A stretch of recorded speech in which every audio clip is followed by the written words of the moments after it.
This is in the arena on day 5 of qualifying for the Kazoo World Snooker Championship. This is a second qualifying round match. Ken Doherty, the 1997 champion, twice runner-up as well at the Crucible. Marco Fu, a 2-time semi-finalist. A lot of experience between these two. Here's Ken, 97, a famous year for him and indeed his country, beating Stephen Hendry, ending Stephen Hendry's great run at the Crucible. And of course he was runner-up the following year and in 2003. Marco Fu, semi-finalist 2006, 2016. He's already beaten Bai Yulu 10-1, of course, in round 1. Ken Doherty, the seeded player here. Best of 19, 9 frames. Hilda Moen's the referee. Good crowd in to appreciate these two fine ambassadors for our sport. Let's hope they put on a show. Ken Doherty to break in frame 1. He's made 19 appearances at the Crucible, but his last was 10 years ago, actually, 2014. Fu, 18 appearances, not played there since 2018. And alongside me, someone who knows these two very well, Alan McManus. Good morning, Alan. Good morning, Dave. Yeah, definitely the standout tie of the morning session. They do come back tonight to finish. And the qualifiers are always good for showcasing young talent. But it's undeniable that it's always good to get, as you say, a couple of the legends of the game going head to head. A big match for both for different reasons. And a hard call. Yeah, it's Ken Doherty's 34th World Championship, and the danger is it could be his last. He's going to be off the tour if he doesn't have a long run, probably towards the Crucible, unless, of course, he gets one of the invitational cards. That's all in the background, but I know he wants to just put up a good show. He was doing a lot of practice last week. We were working at the Tour Championship, but when he wasn't commentating, he was on the practice table. Marco Fu will be expecting a tougher match, of course, than the one he had in the first round against a much less experienced opponent, of course, in Bai Yulu.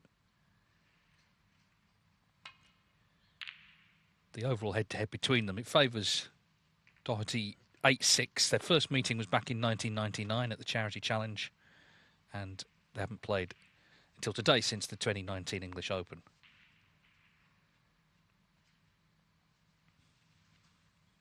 Once again, 8 matches. You can watch tables 1 to 4 on Discovery Plus. Graham Dott, the 2006 World Champion, is amongst the players in action. He's up against Mostafa Dorgum of Egypt. Andy Hicks, former semi-finalist in action. Martin O'Donnell, Welsh Open finalist this season. Julian Leclerc, the Belgian beast, they call him. Fang Zhengyi, former ranking event winner as well. So a lot of interesting matches.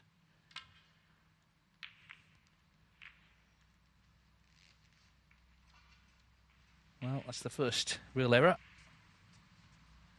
So let's see if Ken Doherty can just settle himself down here in this first frame.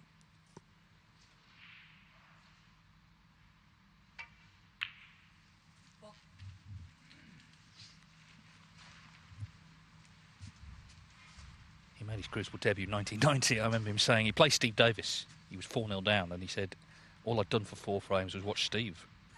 Somebody obviously watched a lot on TV as he plays an aggressive shot there into the reds. Yeah, he soon got his act together. He only lost 10-8, and of course, very quickly after that became very much established as a top player.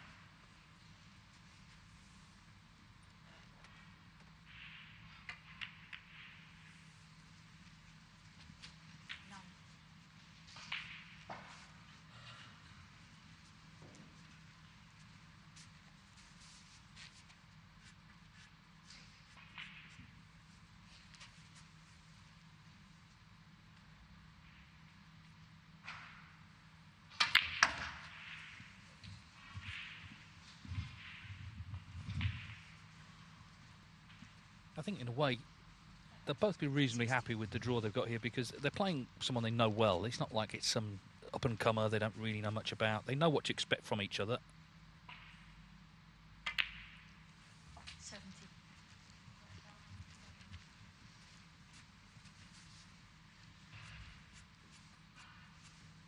Play, by the way, here last night, it ended about 10-1 in the morning. Anthony Hamilton and Alexander Rosenbacher.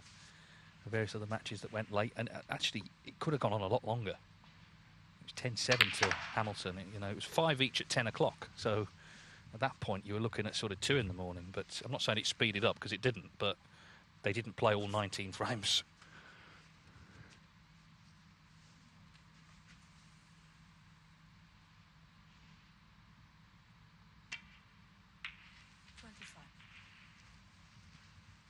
Yeah, that's all part of the charm of the qualifying campaign over 10 days.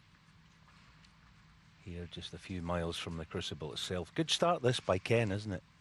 Looks very serious and tuned in. That's a lovely shot too. That's what you're going to get from Ken and Marco. Pretty much 99% of shots they play the correct shot. This is the ideal start, isn't it? Going along nicely. Good rhythm. It's strange for us, Dave, isn't it, watching Ken so serious? Because we spend a lot of time with them, obviously, in the green room at ITV events and various other times in the season. Just half loses the cue ball there, still okay. Yeah, he's not as serious as this, is he? Day to day. No, I mean, he has a very refreshing attitude to life in general, I think, but he does still very much want to be thought of as a player. And he will take the World Championship as seriously as anybody.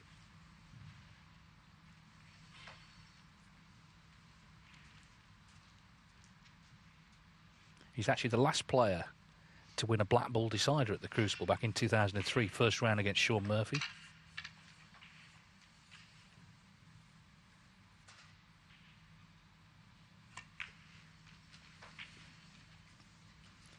That was a year it looked like he might win it. He had so many close matches, including, of course, probably most famous of all, the semi-final from 15-9 down against Paul Hunter, 17-16, and then he was 11-2 down in the final to Mark Williams. And very nearly got past him, just lost out 18-16. That was his third appearance in a world final. But yeah, this is a good start. Even the first red, it was well cued, wasn't it? The cue ball just off the side cushion, you know, early on, a few nerves, it was missable. Got into the reds immediately after that, just showing his intent.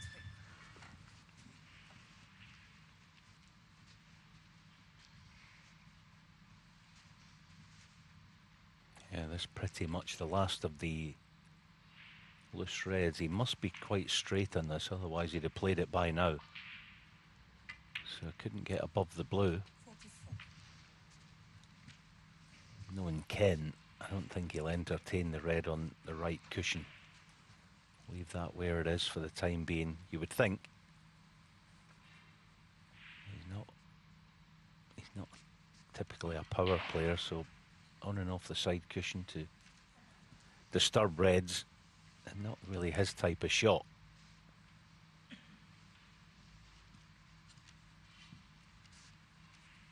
One on the left might be an option to drop on.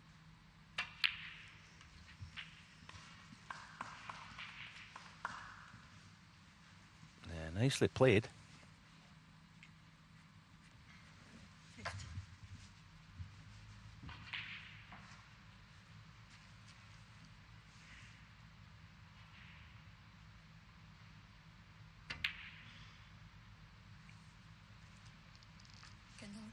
Yeah, just slightly hampered by the black, wasn't he? But a good start at that 50. You would like to have continued.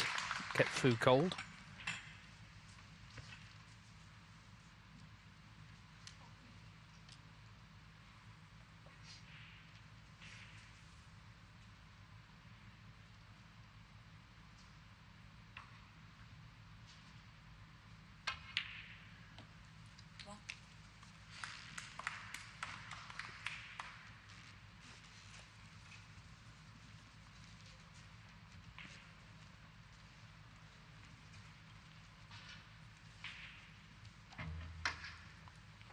Good pot, wasn't it? Now he's going to try and force Ken to move that red just underneath his torso there.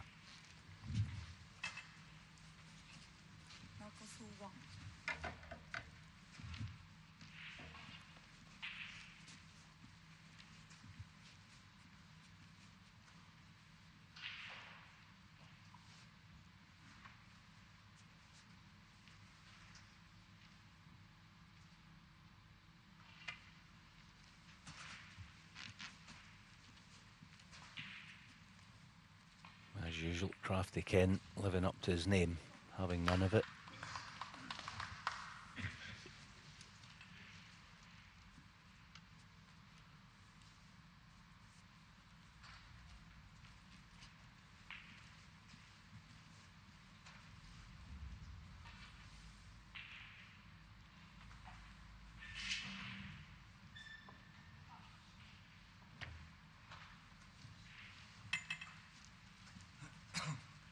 Two great ambassadors for the game in the wider sense for the sport, but also in their own countries. Ken is a big name in Ireland, and Marco Fu. Well, in Hong Kong, he's actually a justice of the peace. You know, he's very well thought of there. He's been on TV doing sort of football punditry, that sort of thing, away from snooker. So, two big figures in their own countries as well as in the sport itself. Ooh, luck of the Irish. Nice nudge that, wasn't it? And he's open reds here, so this is danger for Fu.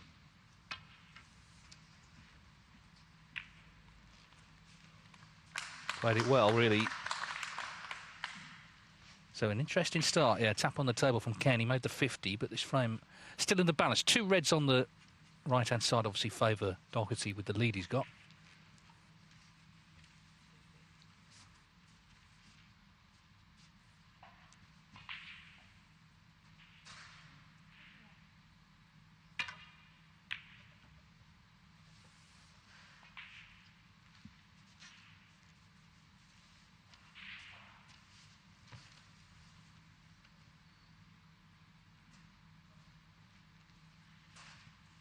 I know matches aren't played in paper, but I actually do think this is quite a good matchup for Ken, just for the fact that Marco's not as destructive as he once was from baulk.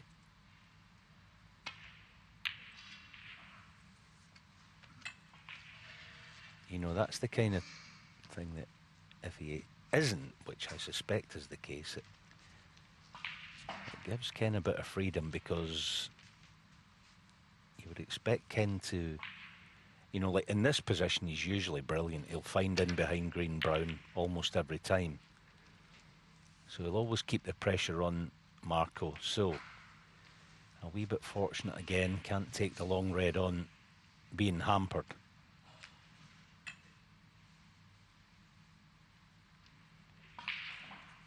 A lot of people here already, aren't there, watching, which is good to see.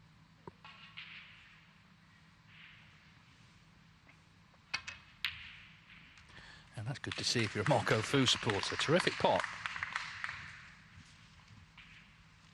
One of the noticeable things about sort of since his return to the tour is he's really decided to, and it's a conscious decision, to quicken up. Maybe he felt he was getting a bit bogged down in the past. Of course, he's got issues with eyesight which are out of his control.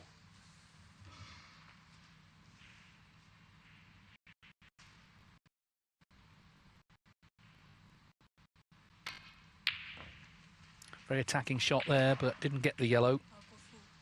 So Ken Doherty 48 in front. Looking to kill the frame off.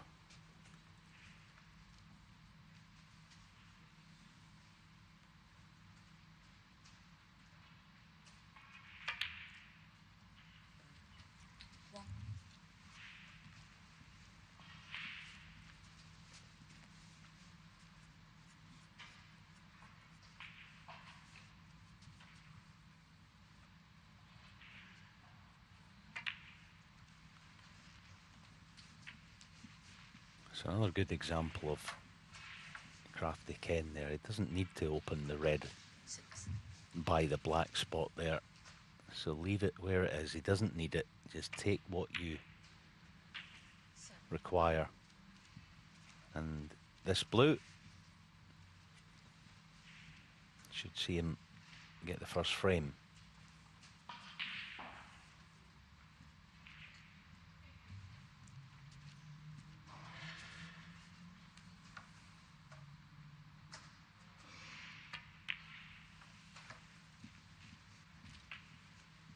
The winner plays the same for Fai in the penultimate round of qualifying.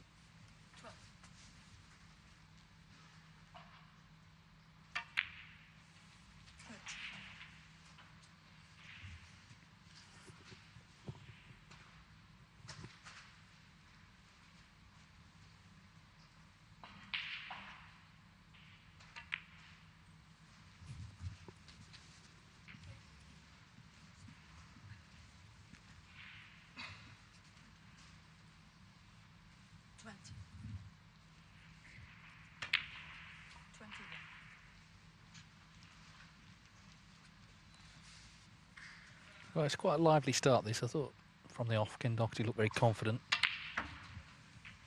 As did Fu, taking that yellow on, but didn't get it, and that was ultimately what cost him this frame. 28. Two sort of grand masters of the sport here, 54-year-old Doherty, 46-year-old Fu. A lot of knowledge and tablecraft on show, and the Irishman has claimed first blood.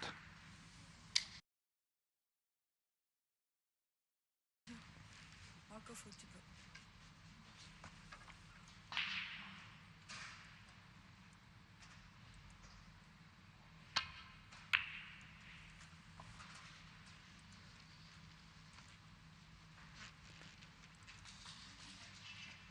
Had another frame just concluded. Julien Leclerc, Belgium, has taken the opener against Hayden Pinner. 53 break from Leclerc, former shootout runner-up.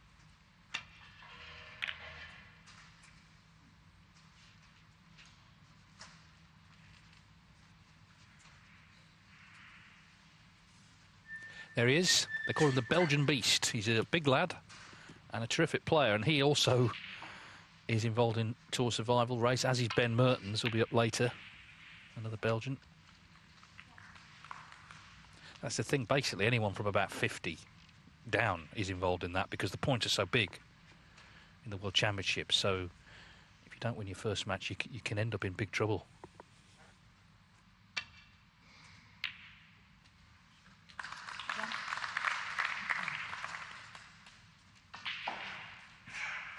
Well, a good long red, and not least because already there's a lot of reds in play here, so definite scoring chance here at the start of frame 2. Yeah, that was a good win last night, wasn't it, for David Grace? He's deep in that Tour Survival. That win was actually over 3 sessions, wasn't it? Got taken off at 7-7, eventually winning 10-8.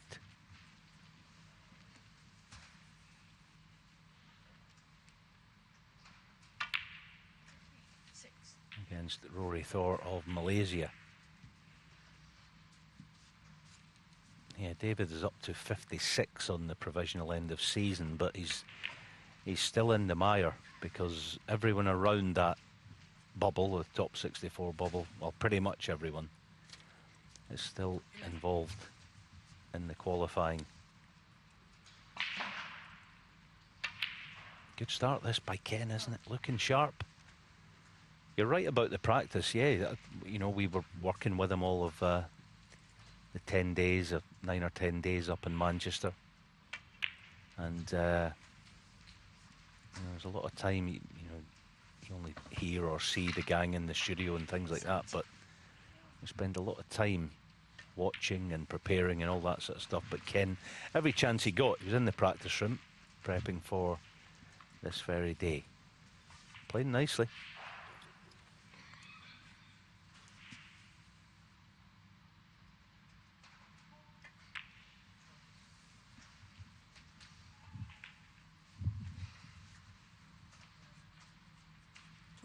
The other thing that's apparent just watching him here early on is the class that he is, the class player. You can't buy it. He's got all the moves, all the touches, he knows what shot to play. Goes a long way, doesn't it? So if he plays nicely, he's still a threat.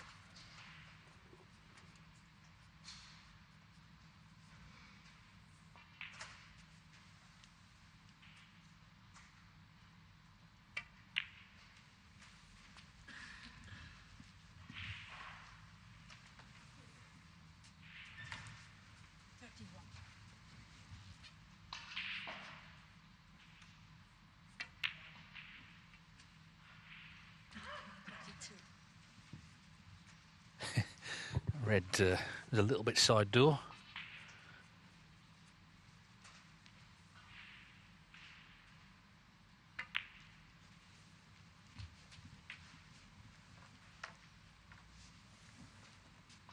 Of course, Fergal O'Brien, he's a great friend and compatriot from Republic of Ireland, retired this week after losing to Mustafa Dorgan. And Ken Doherty may himself be off the tour, but because they do have these tour cards that they award. They're extra places. They're not taking anyone else's place, but they reward them to the legends. Anyway, he wants to be there on his own merits. 45.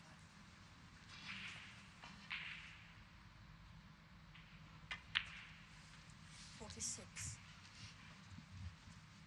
Similar frame to frame one, this.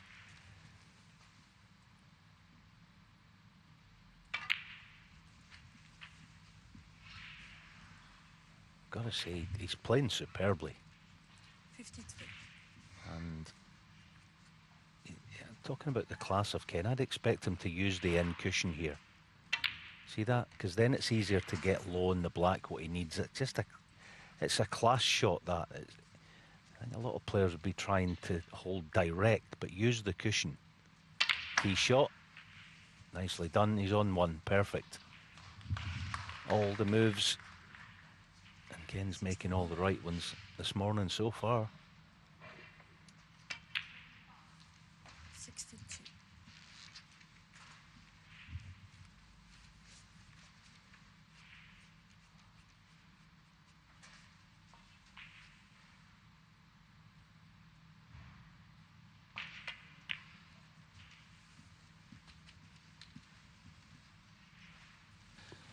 So this next red should be 2-0. Got him with a long one. It's controlled things really nicely.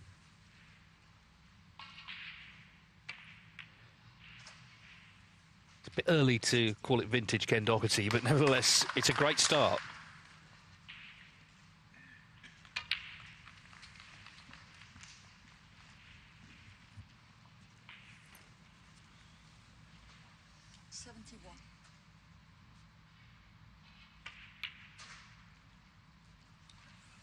Break ends at 71, but he's surely done enough to account for a 2-0 lead, and that's in just about 25 minutes, not even that really in terms of total playing time. So he's on the front foot this morning, is Ken, and already 2-0 in front. Big crowd in.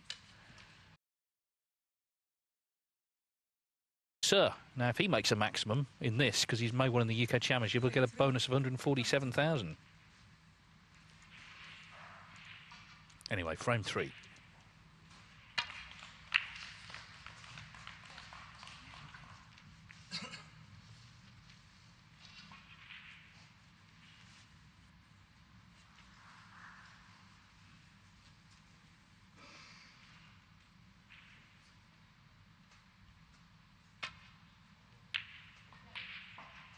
I was just thinking about that value for money. You're dead right, Dave. You can't park your car for 12 quid these days. Apart from maybe in the north of Scotland somewhere.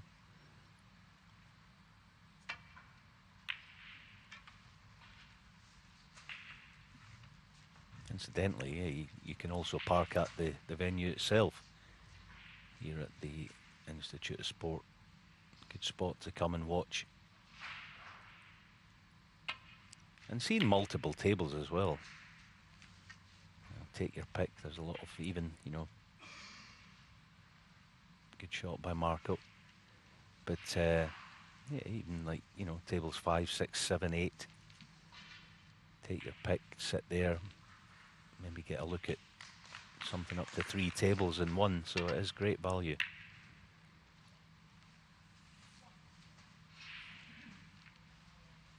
It's a handy flick on the brown. Tap of the table by Marco. It was a good shot. And he can't put a glove on Ken so far this morning, Marco.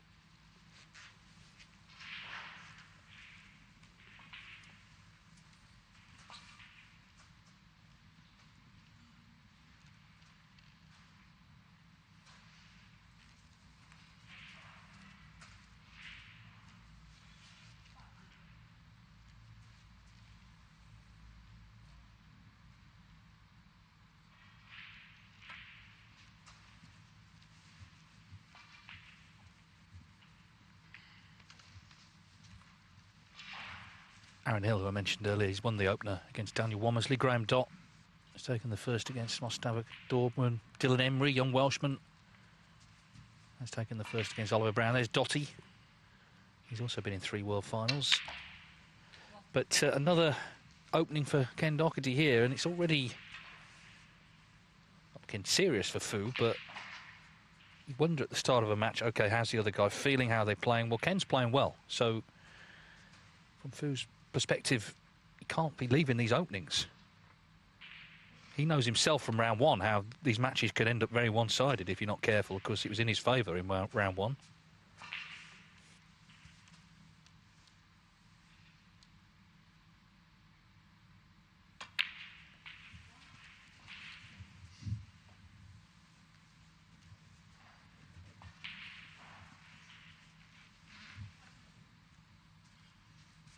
Eight.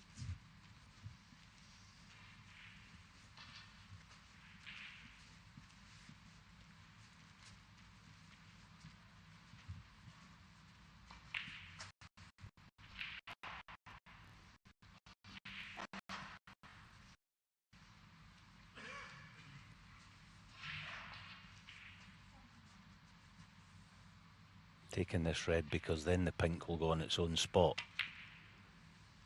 Good thinking.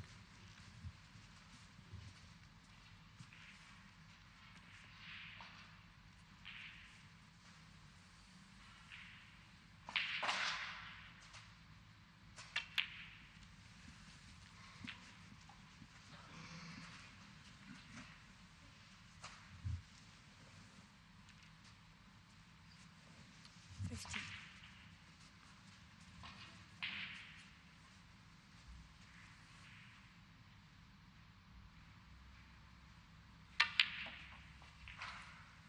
16.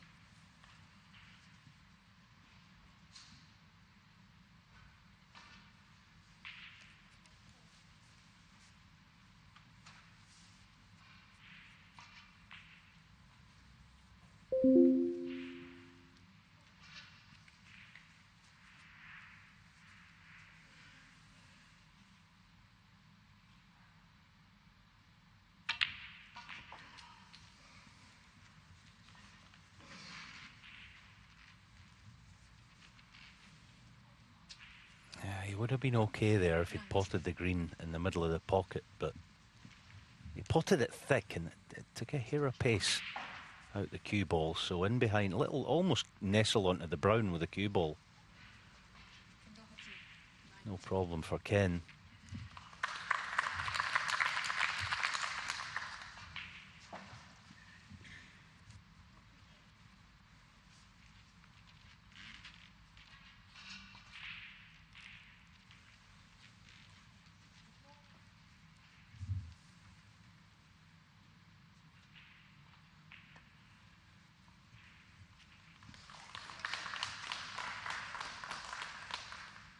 Five.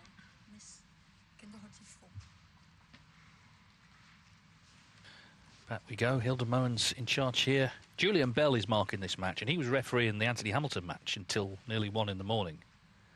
So every credit to him. I mean, he lives in Sheffield, but that doesn't really come into it. He's still it was still late. Either way, wherever you live. So some big shifts being put in by the officials here.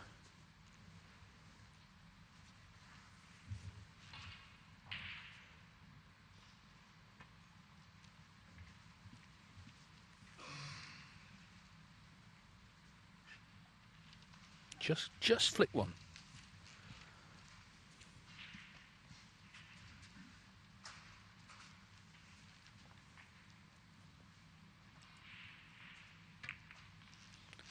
Two-0 Dylan Emery against Oliver Brown.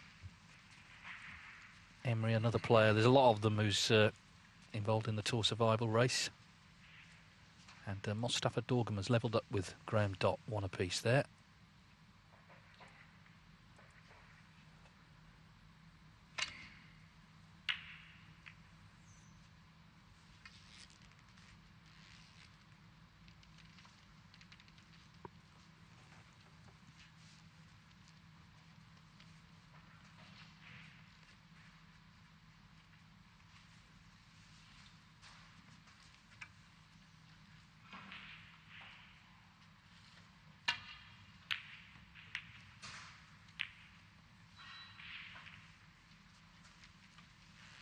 Yeah, he's just had the odd nice kiss, hasn't he, already? And that was another one off the blue.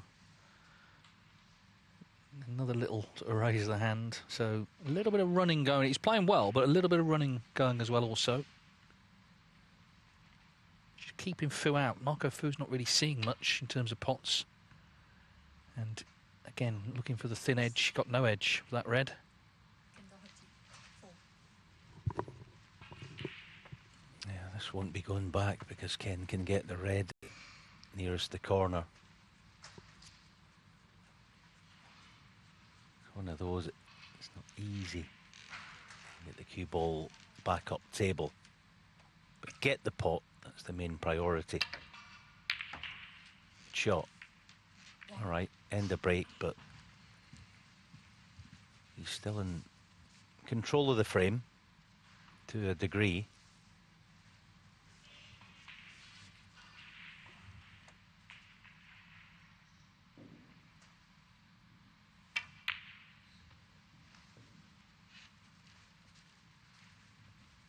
Ken Doherty, 1.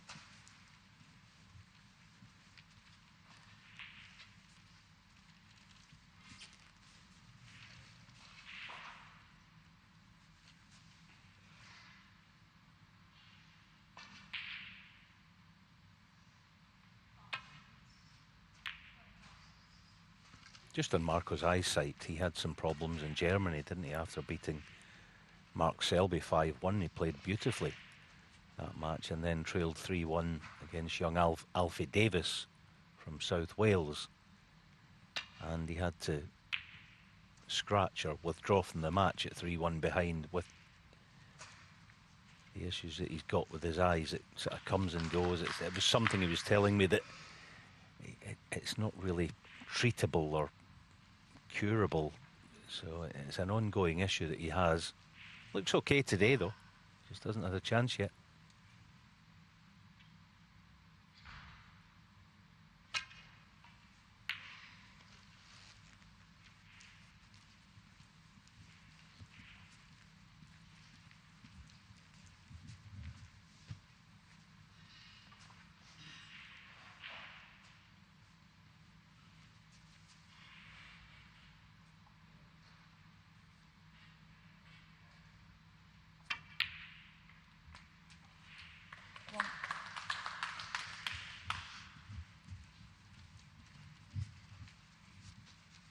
That was vintage Doherty. It just he'd be disappointed that he overcooked the cue ball.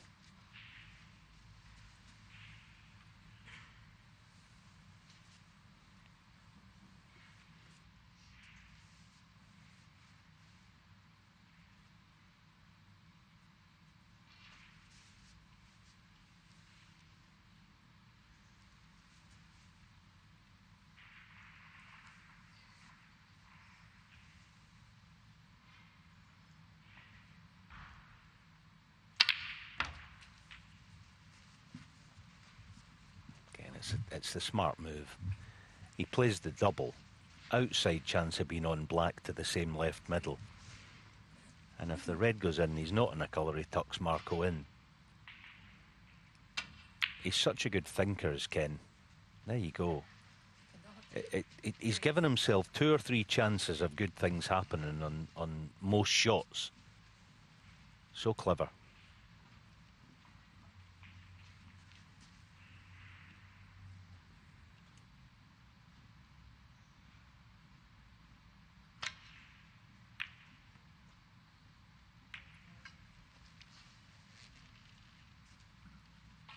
When you're clever, that's the kind of thing that you earn. Another half chance. Well, I mean, he's just, at the moment, completely in control, isn't he?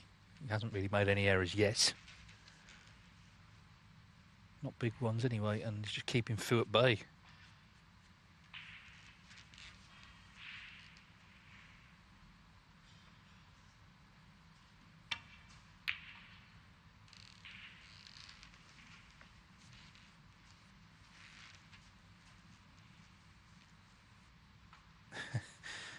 Again, he can just get the cue through, so he can cue this red. Could have been, again, a bit lucky for Doherty, but he has missed the red. So, Ken Doherty already 31 in front, and And just seemingly in full control of this match at the moment.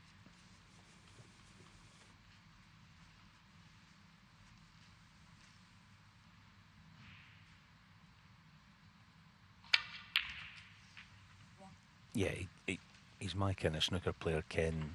I know he's not half the player he used to be, but he gives you so many headaches, regardless of his own form, because he plays the correct shot all the time.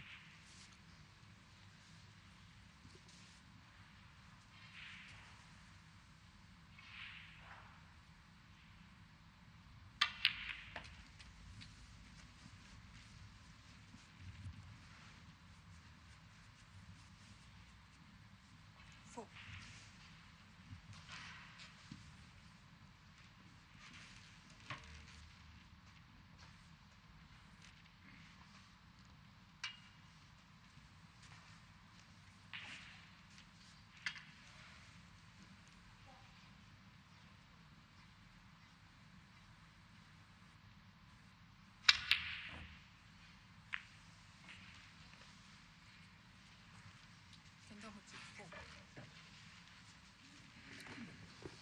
Doherty, 4. Food's problem obviously here, that all the colours have sort of gone south for winter. Black off just off the brown spot, blue and pink in that half of the table as well. So he's not straightforward by any means.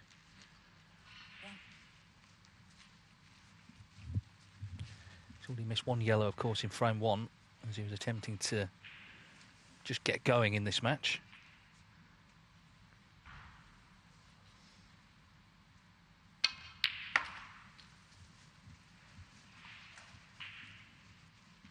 That made a nice noise though, didn't it, that one? 3.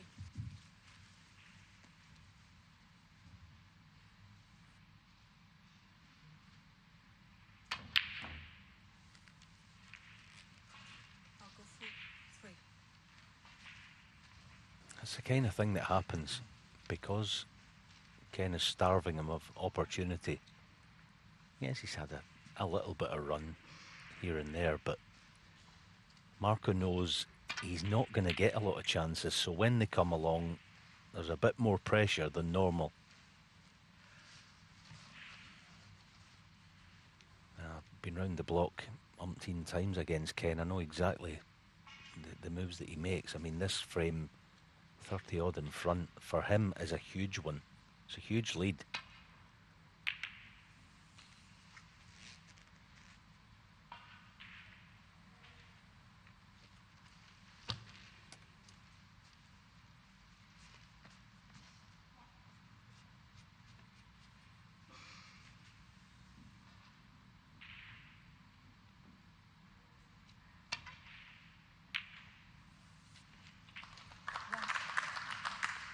Yeah, they'd be more than satisfied to just pick off reds until the job's done.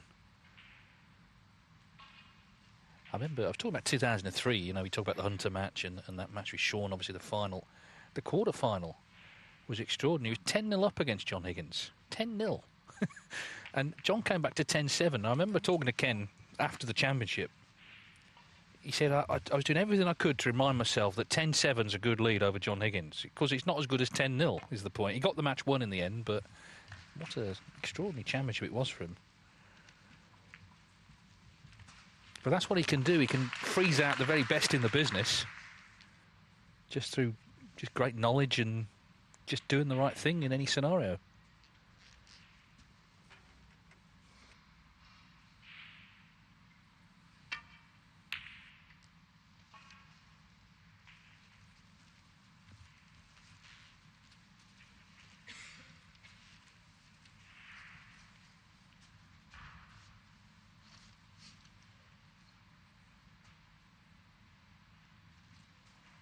Just while we watch this, I've had a message from Kelly Barker, big snooker fan, of course. She said, I was lucky enough to last night to be at an evening with Judd Trump and Mark Allen. They both spoke so maturely about life on and off the table. Do you guys see those two making the final this year? Well, Mark Allen, he won't be pleased to know this. He's actually my tip. That doesn't mean anything, by the way. But, yeah, I kind of do. And obviously Trump's in the other half. He's in the same half as O'Sullivan. Could play in the semis. The big unknown this year, though, and it's more true this year than any, is the draw, the first round draw. Obviously, you know, the Robertson could be there, various others, so that's going to be a danger for even some of the big hitters. Another chance for Fu, meanwhile. One.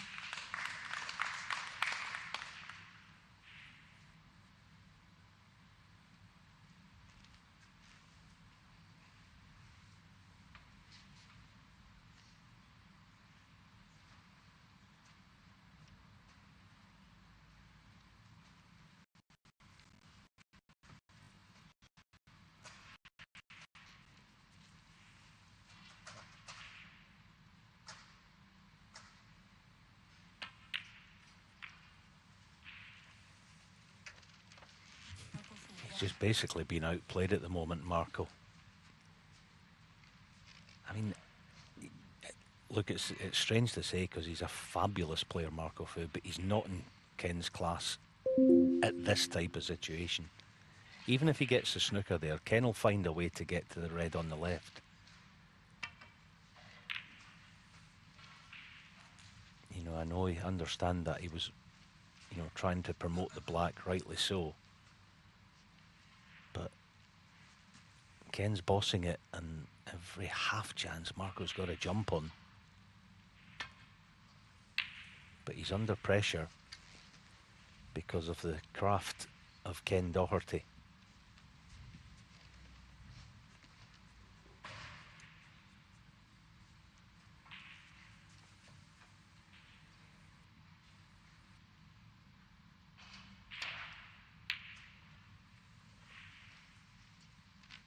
Yeah, that was a chance missed. That's maybe one thing that has changed, you know. Just maybe not as clinical once the chance is earned as he once was, and that's just a sort of fact of age, really.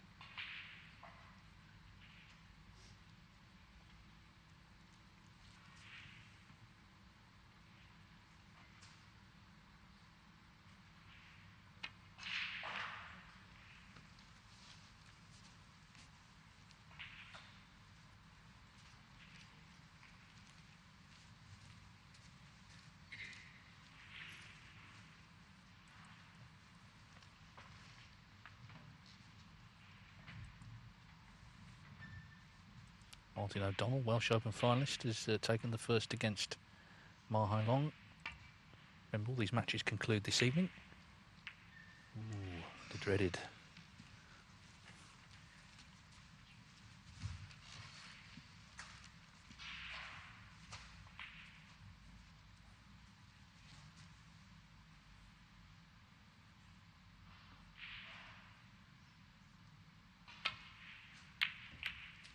One.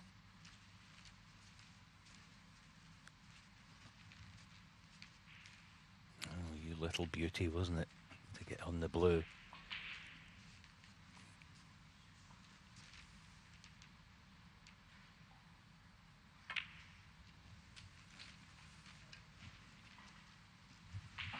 He's got his work cut out, though, to make inroads. 6.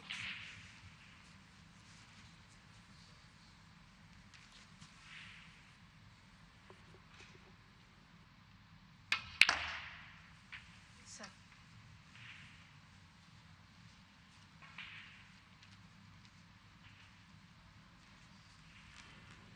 Middle red of the three, cannon on that. Good shot. That's a classy shot. Unlucky. 12.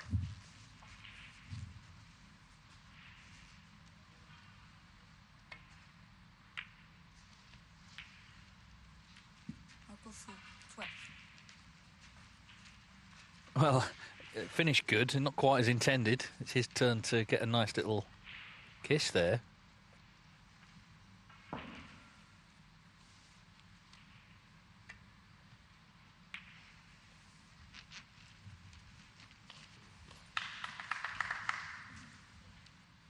Dylan Emery 3-0 up against Oliver Brown. Great start for the Welshman.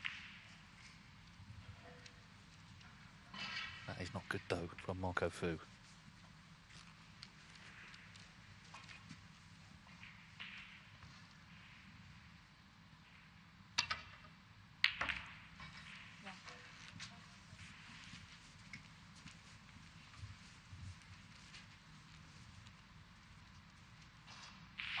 Ken's going to have to protect the red in the open, so probably push yellow to right side cushion.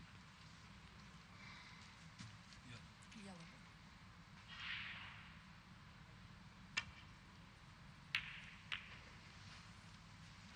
Ken Doherty 1. Yeah, not terrible. But a half chance for Marco.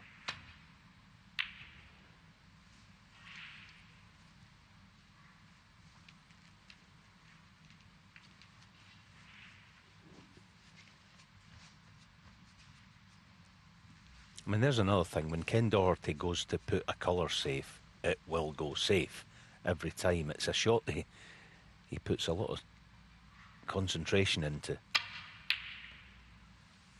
know, some players, younger players especially, they play that shot and they think, I'll just push it towards the... No. You don't push it towards the cushion. You nail it to the cushion. It's so important.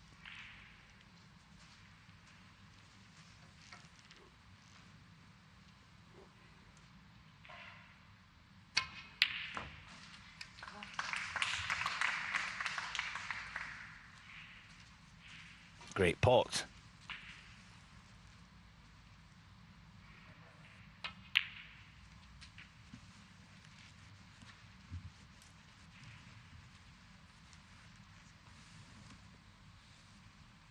Six.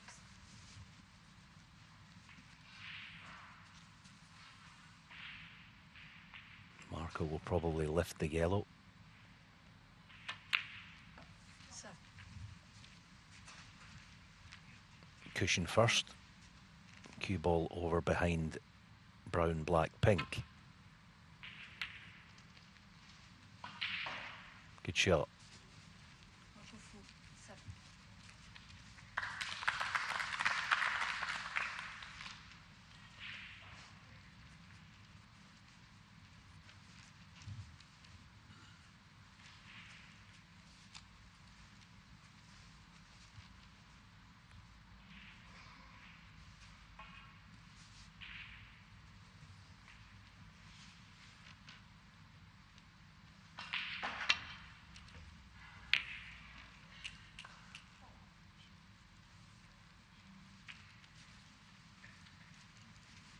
So, big shot now for Fu as he attempts to win his first frame.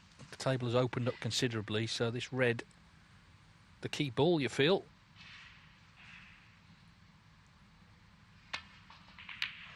Ooh, not to be.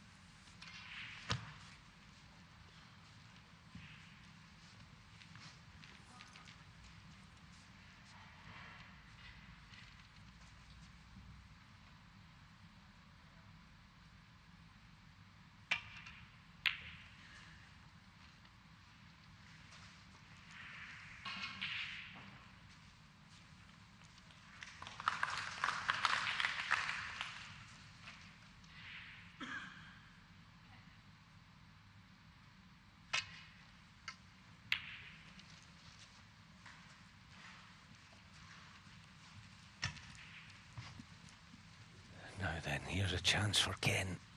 It's not where his game excels these days, but it's one that you can't refuse.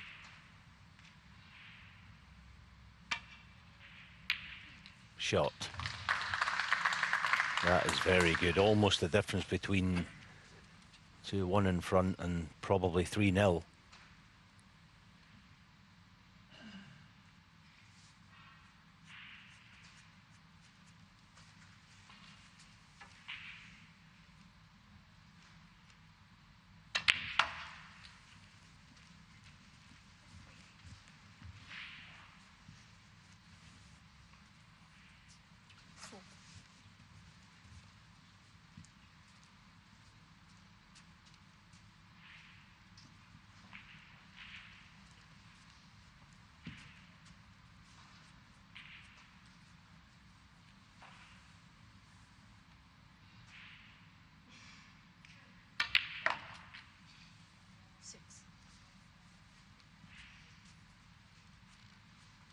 Just slightly overdid that. He just needs the green to lead by 23 with 22 on.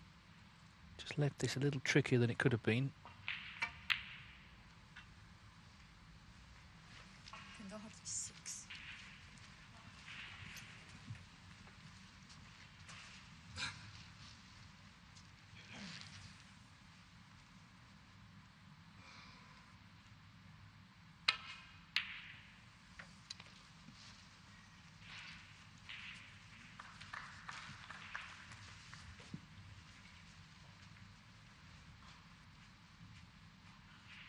was a little bit of tension in the green there by Ken, wasn't there? He knew it was such a big shot. Still favourite, but not a big favourite. And here's a chance for Marco. All right, it's far from easy. And it's a nasty one playing with top spin diagonally across the nap. It's a nasty shot, but he's just got to put all into the pot. Brilliant, great shot.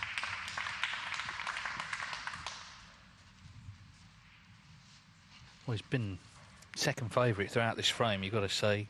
At one point, Ken Doherty was fully in control of it, had the chance himself at the green. 7. And another big shot coming up here, though. These colours have been down the end of the table the whole frame, so this is not a guaranteed clearance by any means. Big blue. 12.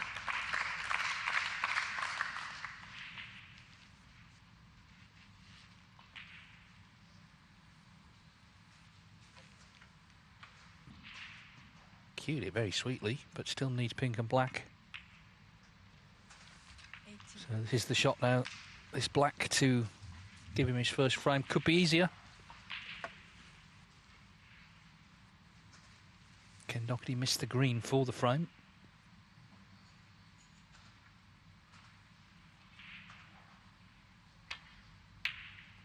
And Marco Fu has made a very good clearance there. That was not straightforward. He'd be relieved. He was being outplayed. You can see Ken Doherty disappointed not to press on to 3-0. Marco Fu wins the third frame to trail 2-1.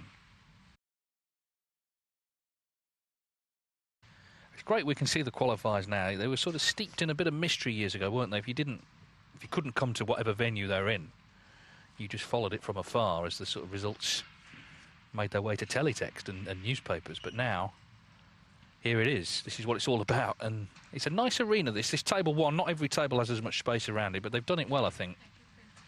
There's a bit of occasion to it, as befitting these two players. It could have been 3-0 to Ken Doherty. He missed the green. Fu made a good clearance, so it's 2-1.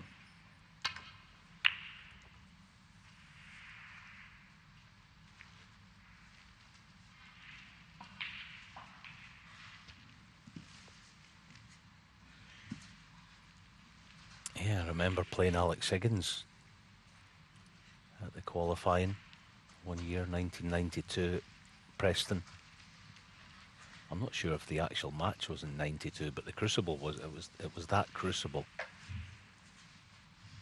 Sometimes the qualifying was before New Year back then, but anyway, same thing really. The crowd was unbelievable at the Guildhall Preston. That was a great setup for the qualifying.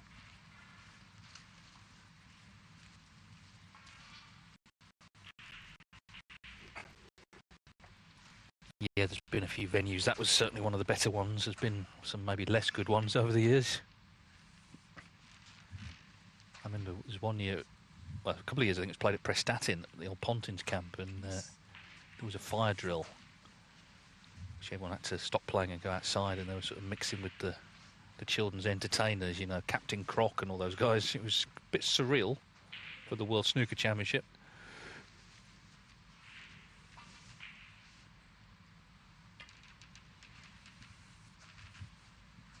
A bit harder. It's not harder, actually. Foul. Miss. Captain Croc, I'm going to just let the cat out the bag. It was actually Tony Drago that was under this. It wasn't Tony. Well, big mistake really there, not reaching and leaving that red on. You always think second time round is just a slight adjustment, but maybe he's still affected slightly by what happened in frame 3.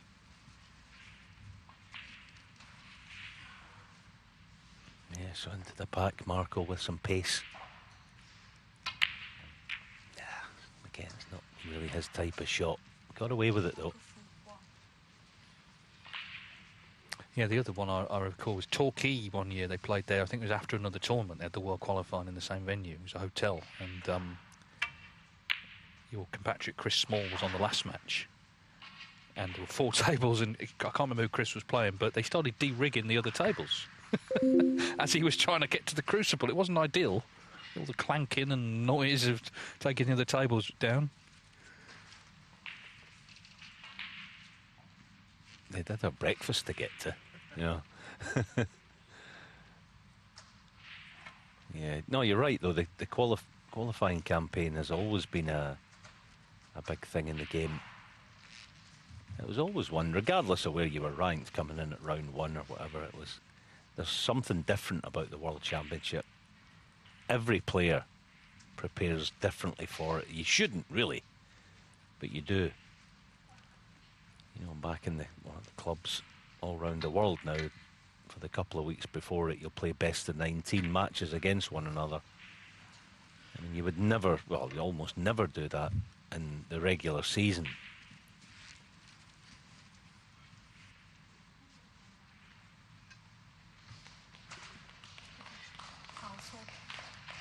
Well, he must have feathered the white there. He's owned up to a foul. Every credit to Marco Fu. Just felt, obviously, on the tip of his cue.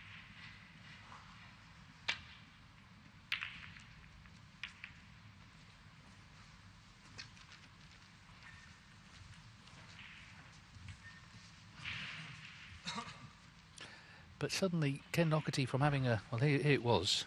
Yeah, you could see it just moved. Ken, from having a sort of stranglehold on the match, he's not quite looking as secure now.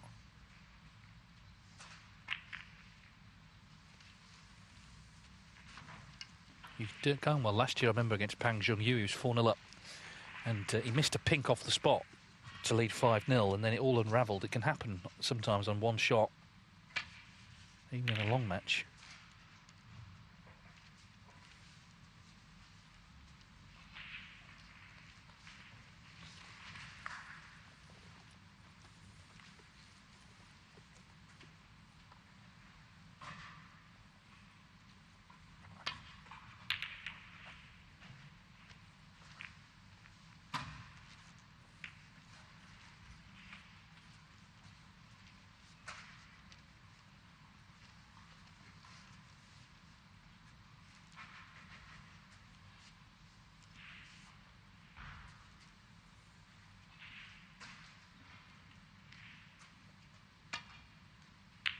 Yeah, just having Marco own up to a foul there, it reminded me of a year at qualifying. I played Tony Drago. I think it was to get to the Crucible, and I was 9-8 in front. Tony was in amongst the Reds were everywhere. He was gonna win the frame, no question. And he fouled and owned up to it, and he was absolutely plumb.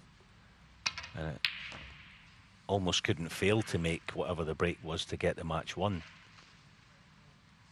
Meanwhile, here's another chance for Ken, and quite a good one. Well, he sort of needs to just pot a few, I think, to just resettle himself. He's got all the experience in the world. Things have gone wrong before. You have to just set it aside and get on with things.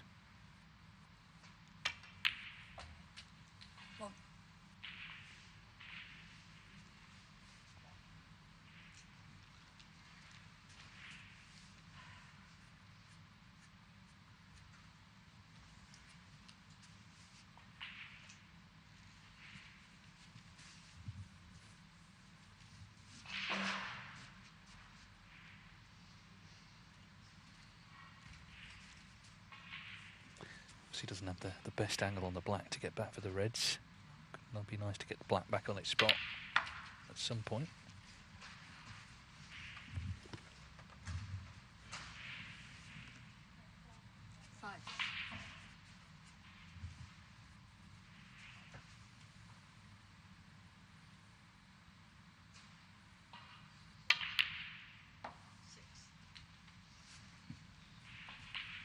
Been pointed out to me that the table's been recovered overnight, and apparently the table fitters, because they had to wait for the Hamilton match to finish, so they're actually here till 5 AM recovering the tables. That is some shift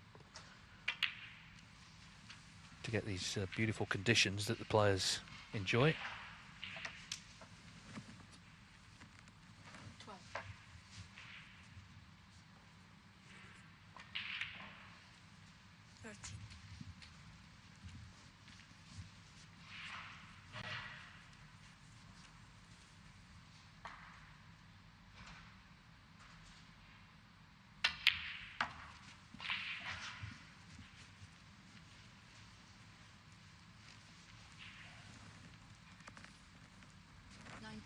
See then if Ken's tempted, he'll be eyeballing the black. It's going to be tempting to play on it. Get it back on its spot. 20.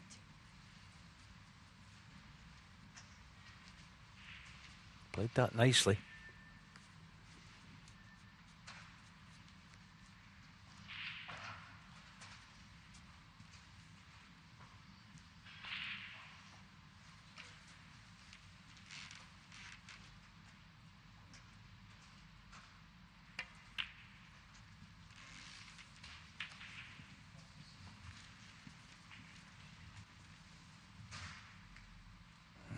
Played on, I think, the bottom red, the one nearest the end cushion. He's not bad here. It looks a natural cannon, just plain ball, with a chance of being on pink or black. Just a half ball cannon on the two together. 28. Just played it a bit pacey. You know, you hang the pace off that. I think you're sure to be on the pink nicely. Bit of pressure on this.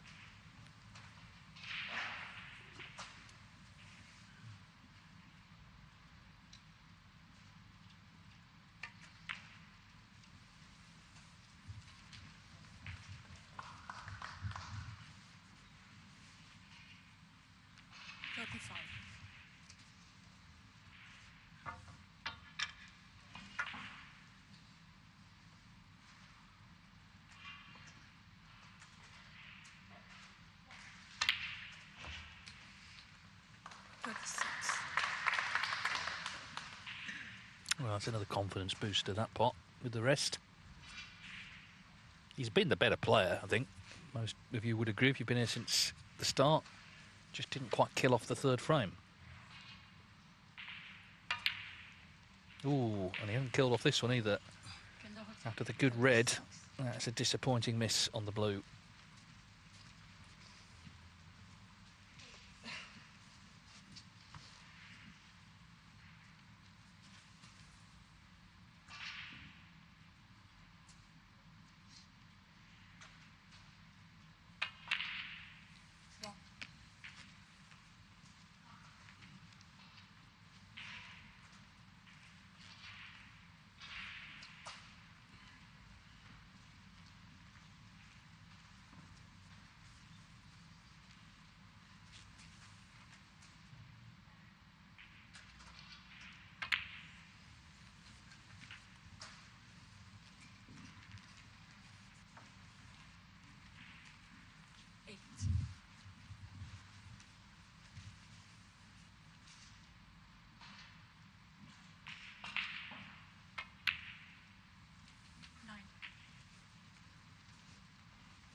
Was a loose one, Marco. He doesn't want to play a cannon, but he's forced into it now. And the last thing he needs, apart from missing the black itself, is pushing a red towards a cushion.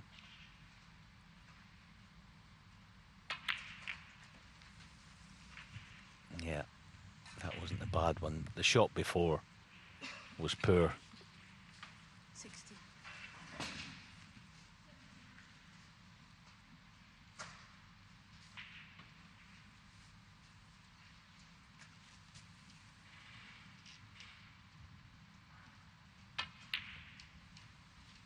And I don't think it matters how good you are, and we know Marco is I'll go for 16. a fabulous player.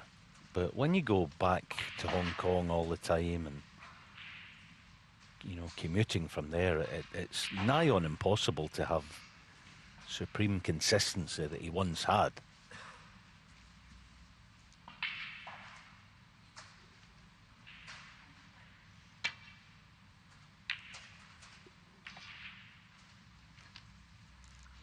Yeah, I mean, even the difference between the two, Ken spends a lot of time in Sheffield these days and, of course, has easy access to the academies there, plays in Ding's academy. He can just sort of walk in when he wants to, really, and practice. Gets good practice against other top players or solo practice. Whereas Marco, obviously, is a big upheaval as he pots in a great red. Big upheaval to come over and, as you say, all the travelling just to play in these tournaments. But this is a fantastic pot from Fu.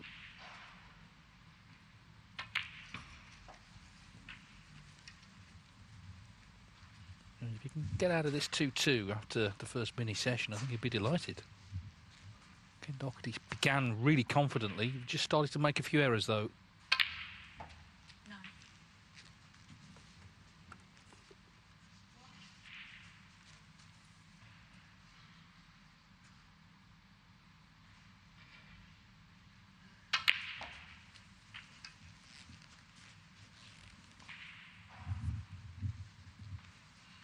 Yeah, that was a lovely shot. Now, can he 60.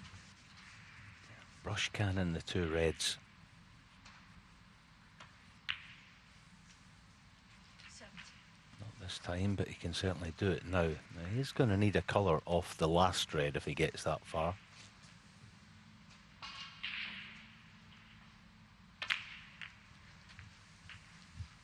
But again, he's just a bit out of touch, a bit out of nick. Match nick, really. It's something you just can't buy. You can't turn on and off like a tap. You've just got to put the hours in. Against, as David said, top opposition.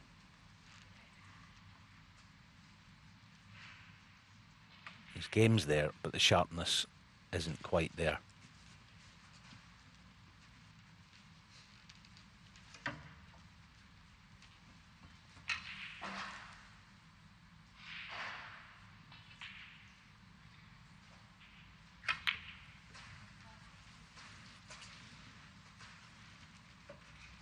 Marco Fu, 24.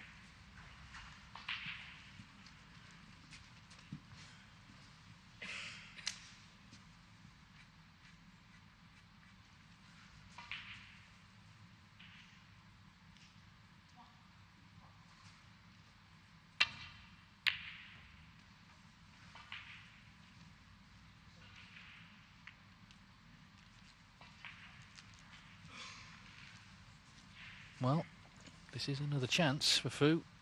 9 points in front.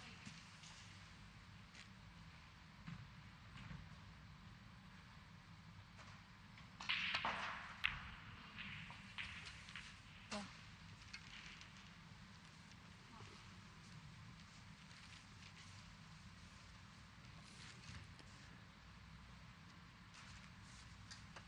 The cue ball just sort of kept running, didn't it? It looked like he'd be nicely on the brown at one point.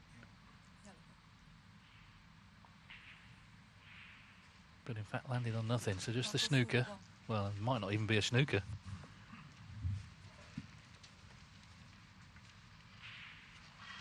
Yeah, that's an awful shot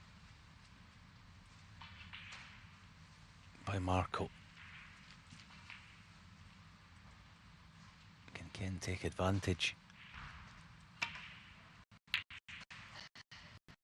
Not this time. And is the red going to stick? Just about made it past the middle pocket. You sense that, you know, they both understand, and of course they do, the importance of this frame. It's massive. With the interval coming up, we know how matches can change. You only have to think back to that Tour Championship final. Mark Williams 3-1 in front. Ronnie went, well, bonkers for 4 frames. They had a three-hour break or whatever it was. Came back and Ronnie didn't put another frame on the board. So it's a huge frame, this.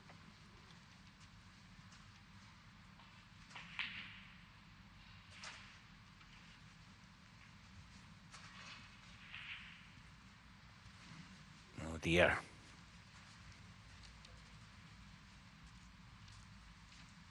Example there of these days, the cue ball going up the way.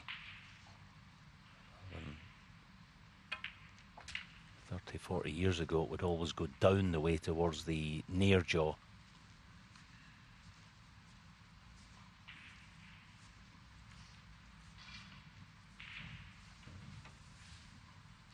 You can almost see it drifting up there, couldn't you?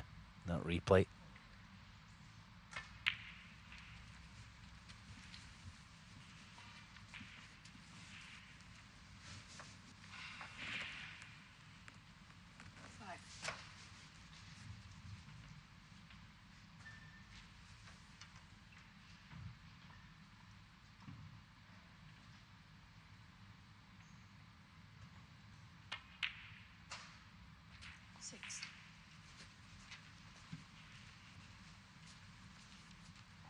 Well, of course, these are long matches. Fu made a slow start, or rather Ken Doherty made a fast start. It could have been 4-0, really. Probably should have been 3-0. Doherty's had chances in this frame, but as he sits in that chair, he expects it to be 2-2, I'm sure. Fu 18 in front, so yellow and green needed. 8.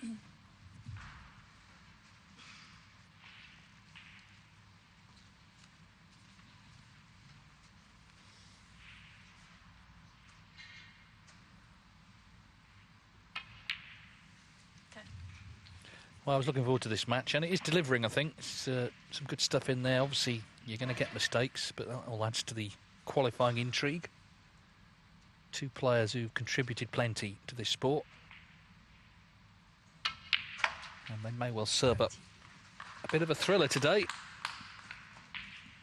The main thing for Fu, though, is that he's dug in, just got over the early mistakes he was making and found a way into the match.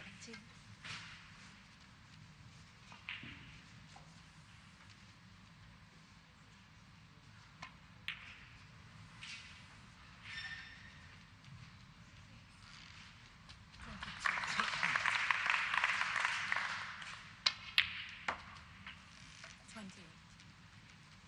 So the missed green in frame 3, probably the biggest shot of the match so far from Ken Doherty, because that was for 3-0. It was frame ball. Marco Fu made a clearance. He's made another one there. And so as they go to the first interval of this second qualifying round match in the Kazoo World Snooker Championship, Ken Doherty and Marco Fu are level at 2-2.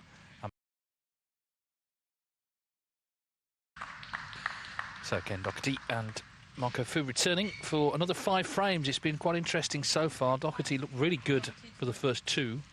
Barely put a foot wrong.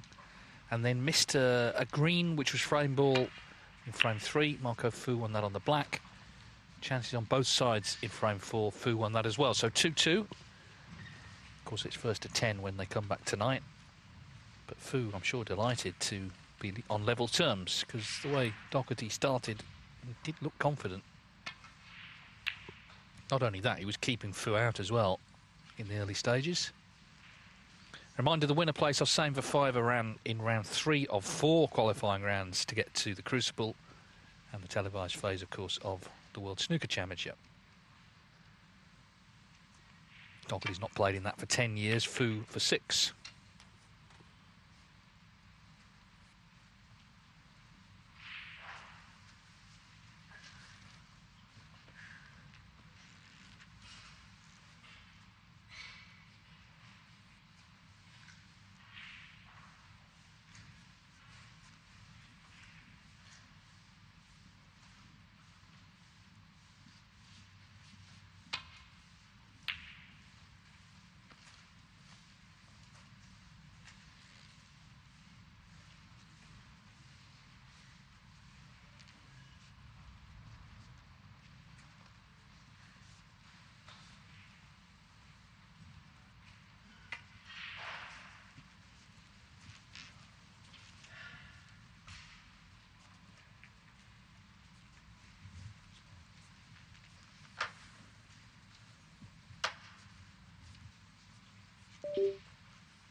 Someone's going to have to deal with the red over the corner in some way.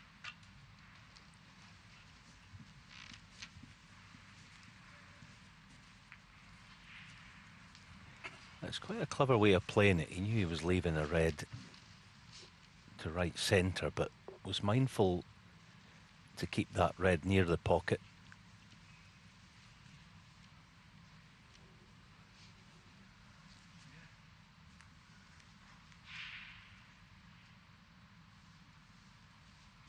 And because of that, it stopped Marco from taking the red on.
Might have to swerve this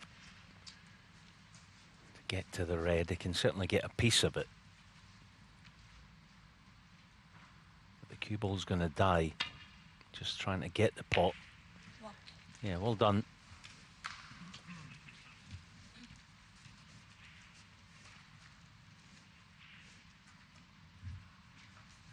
The other ball.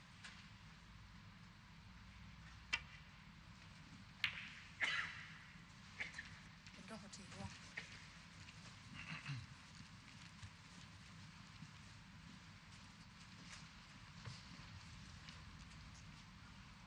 As I say, would have been disappointed not to have been in front at the interval, but he's been around the block long enough to know that you've just got to dig in and obviously try and get some sort of lead going into tonight's session.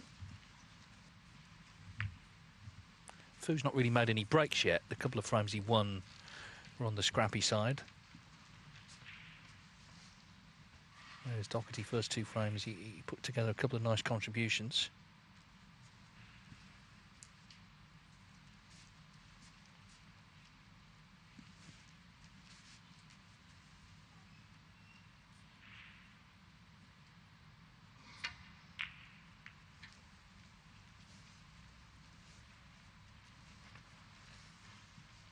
Just keeping the pressure on, trying to force some sort of opening.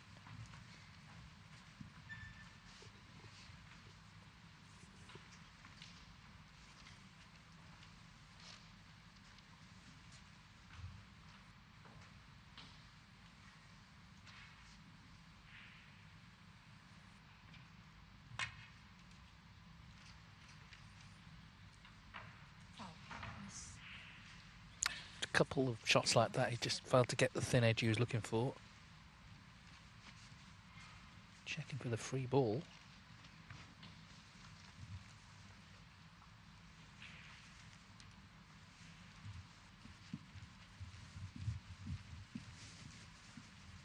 Yeah, it's obviously tight, this.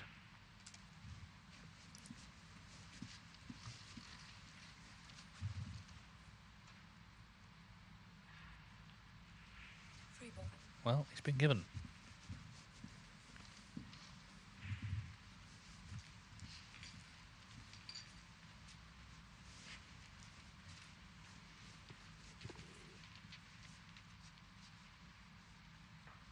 Wrong ball.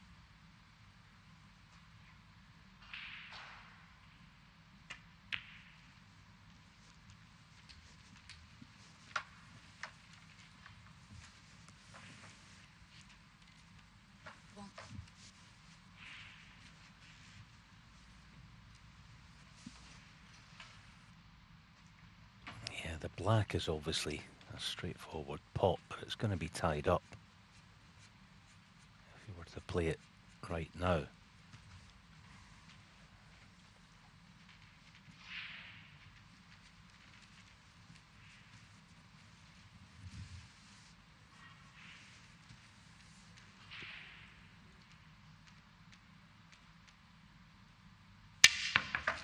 Foul. Give Doherty one. Well, it's the Grand National tomorrow, isn't it? The great steeplechase, and that was the snooker version of it. Horrible miscue for Ken. Let's hope his tip's okay.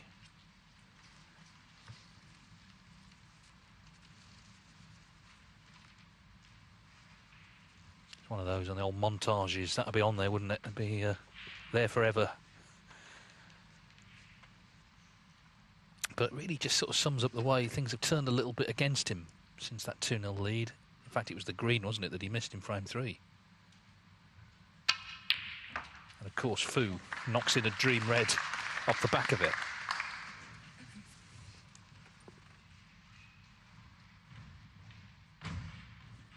Yeah, awesome pot. Shot of the match so far. It's one of those, although there's loose reds dotted around, he might try and disturb the main pack. Because they're all sort of in one another's way. I mean, again, the black going on the pink spot, where the reds are, is of absolutely no use to Marco.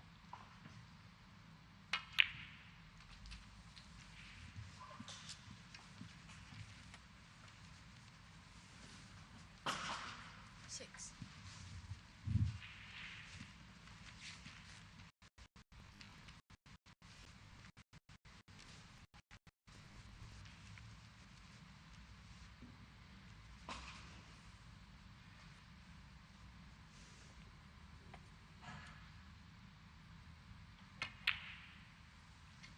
Seven.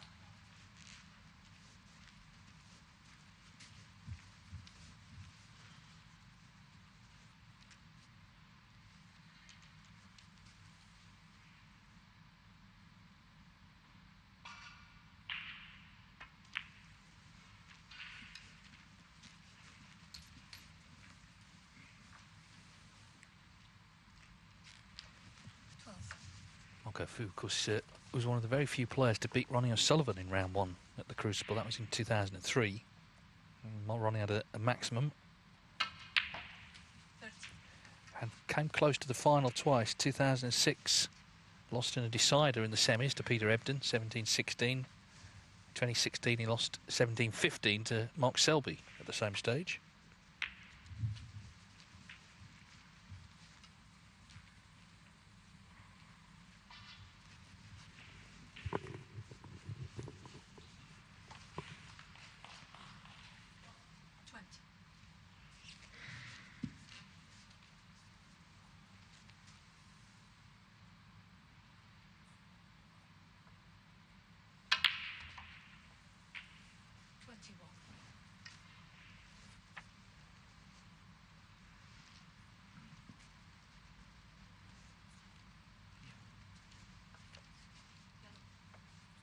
Couple of big shots potentially coming up here.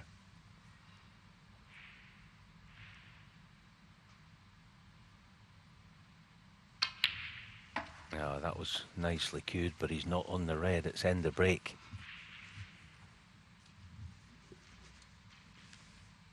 Put everything into the pot. 23. Lost the cue ball.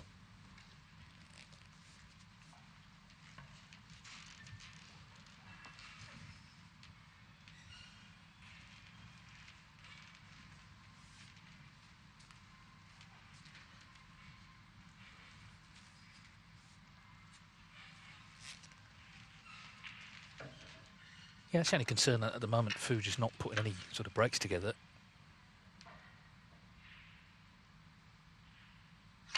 He's best, he's always been sort of metronomic in his break building. Very hard to shake him out of his rhythm, but so far to date it's bits and pieces. Another former world champion, Graham Dott, He's 3-1 up against Mostafa Dorgum of Egypt. Of course, he ended the career of Fergal O'Brien earlier in the qualifying. Oh dear. Meanwhile, well, he had a few nice nudges earlier. Now that was the opposite. That couldn't have gone much worse, really, for Ken. Just starting to struggle a little bit.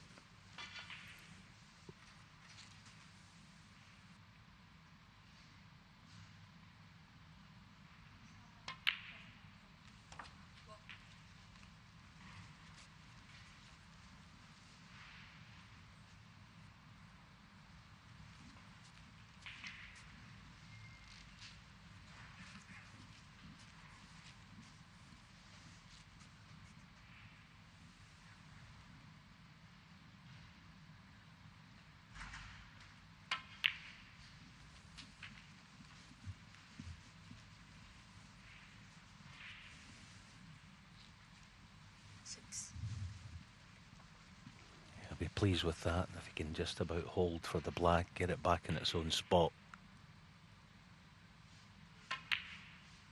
7. It's a chance to at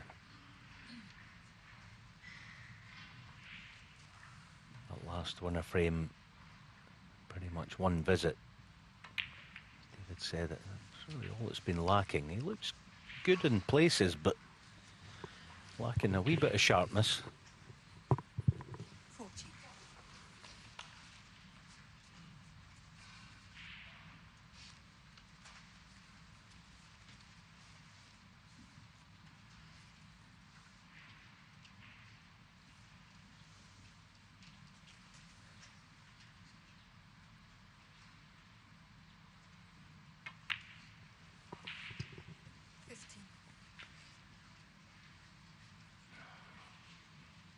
It's a good section this as well, isn't it? Winner, as David said, plays Hossein. Fan Zhengyi in action at the moment, 4-0 in front. Long way to go, but he's a big favourite to win that match. The winner would play Sam Craigie, one of those sections where, barring Zhang Jun, they've all played at the Crucible. So it's a kind of take your pick section, this one, isn't it? I was just thinking with the same for Fay, you know, he doesn't mind a bit of aggro now and again. He had some with Ronnie last year, Mark Williams at tournament this year. He's going to struggle, I think, to stir any up with these two, whoever he plays. You know, two players who you can't fail to like.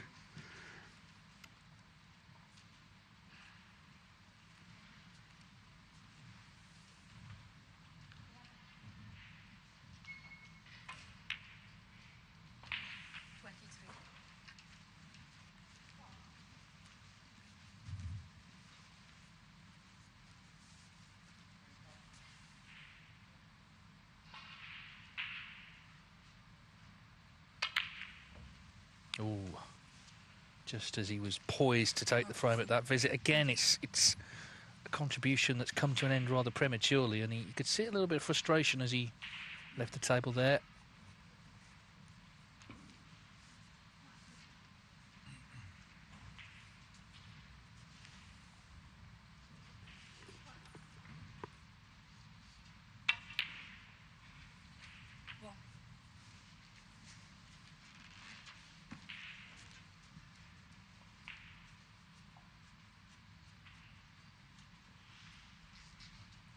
Yeah, I'd expect him to play the black. It's quite an easy cannon on the 4 reds.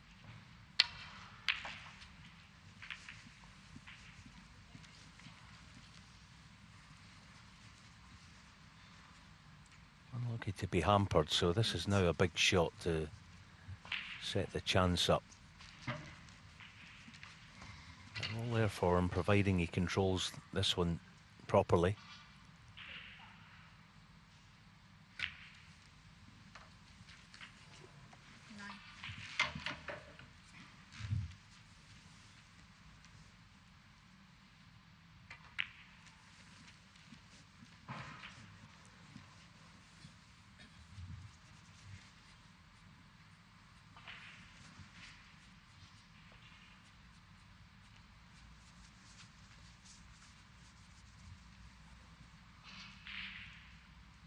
Just stopped in his tracks because he's about an inch short of perfect. It's awkward, this one, but dead weight. Give it every chance. Good shot. 70.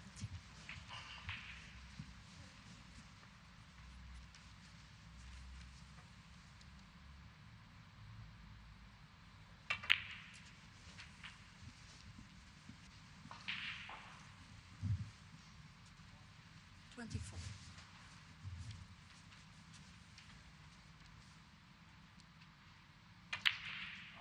25.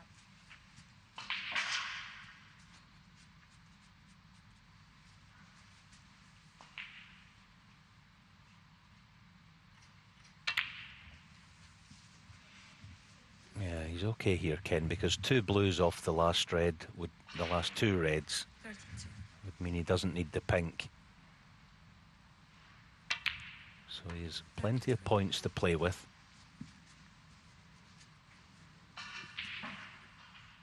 Yeah, and this could really get him going again, couldn't it?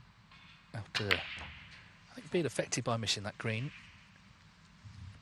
Didn't like the contact there again. He's had the white cleaned a couple of times.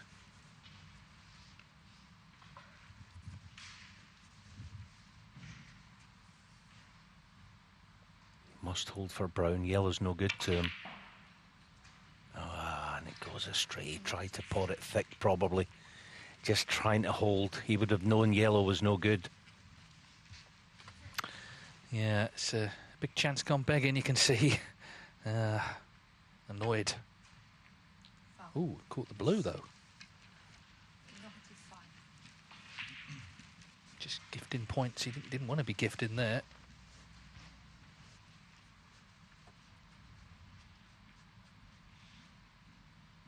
Raised the blue on the way through.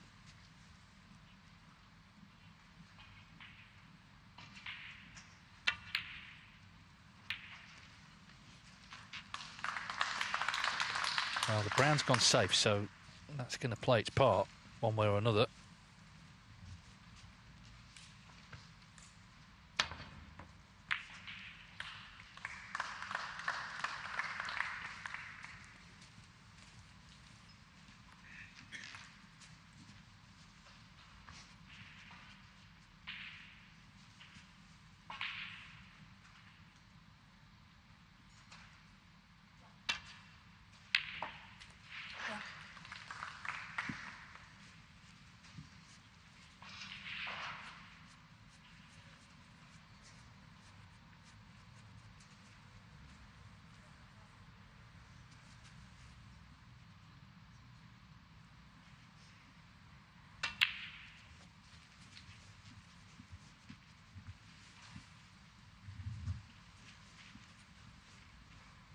Yeah, controlled that nicely, but 3. he's not going to be moving the brown off this shot. So green to brown is very, very tricky. 5.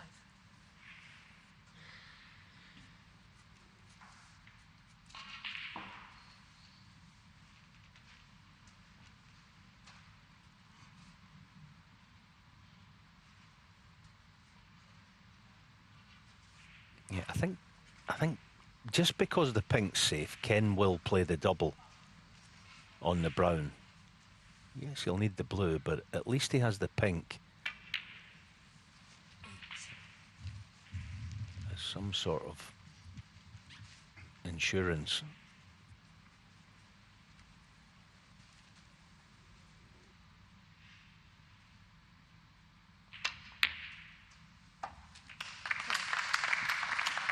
There we are, the darling of Dublin in more ways than one. But still, of course, needs the blue.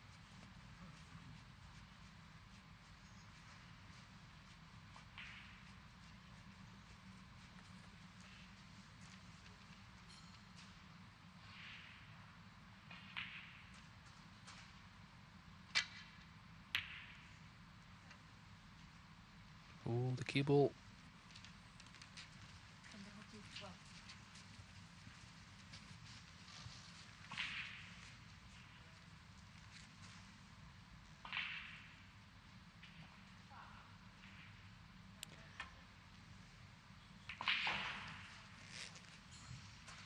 Yeah, well, he's always going to be shifting the pink there, so that has changed the frame pretty markedly.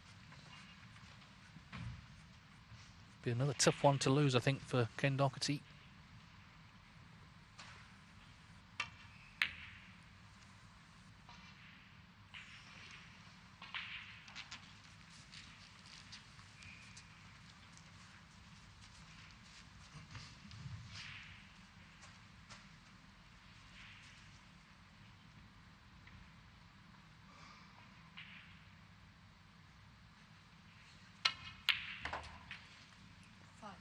Well, he's played this well. Too well, if anything.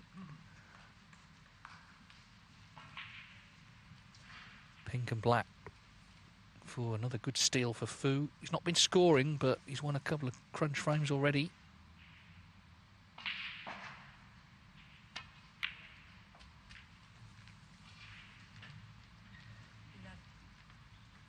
Needs it to stop. Yeah, he's got the Mark Selby black to left middle then, the one in the maximum that he made, what was it, in the UK a number of years ago. Just earlier we saw, if you play it without pace, it tends to go up towards the far jaw. Let's see.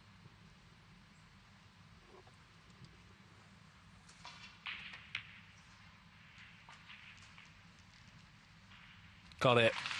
Well, three really good pots, actually, blue, pink and black. And Marco Fu, another great steal for him. Another frame that Ken Doherty seemed to be in control of. Couldn't put it away. And Marco Fu has stepped in again. And OK, he's not scoring, but he's stealing some frames. They're big ones to win. And from 2-0 down, he leads 3-2. And Ken knows he had a chance to win all 5 of those frames. But he finds himself behind. Place 3-1 up on Hayden Pinney, and the other match is Fang Zhengyi, the European Masters champion in 2022. He's 4-0 up on his fellow Chinese Zhang Jun.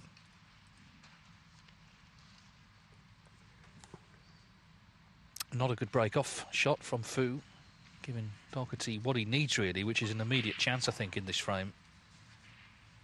Trying to banish the bad memories of what happened in that last frame.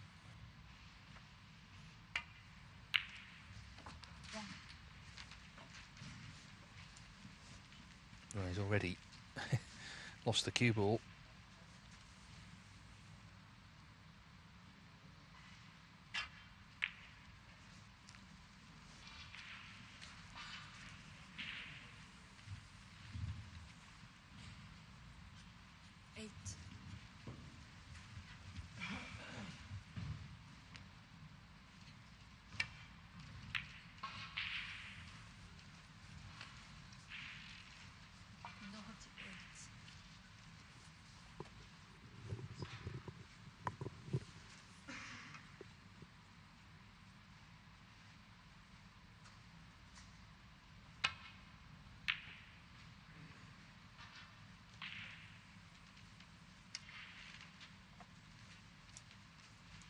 Yeah, more than any other tournament, obviously, the World Championship throws up situations in matches where you've got to dig in, and Ken, this is where he'll use his, or he'll have to use his experience, because at the moment he's a wee bit all at sea. He lost frame 3 in the black, the last one in the black as well. Could and probably should have won frame 4. So 3-2 behind, and quite honestly, he could easily be 5-0 in front. It's going to be one of those sessions, the remainder of it, I think, where, you know, Ken's just going to have to battle. He doesn't have his best stuff, so he'll know that. Just somehow get out of the session without too much damage.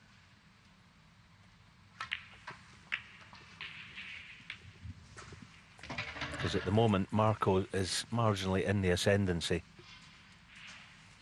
Yeah, I mean, he's managed to go 3-2 up without playing his best snooker. But a couple of crunch frames that he's stood up at the end have made the difference.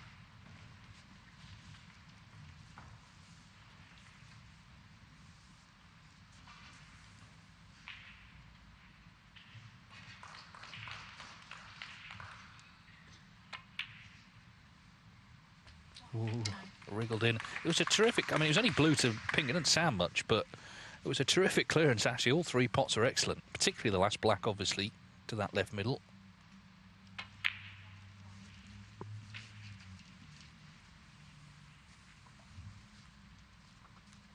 16.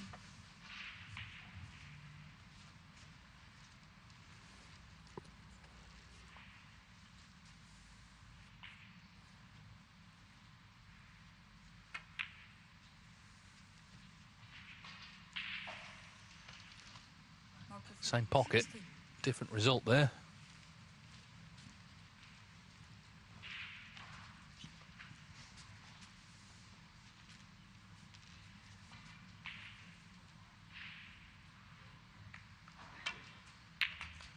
One.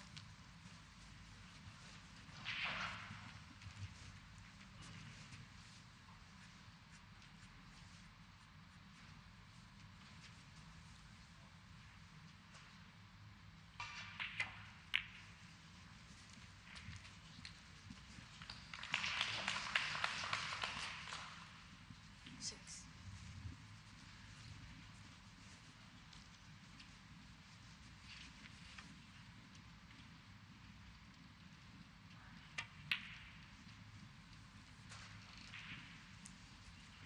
Seven.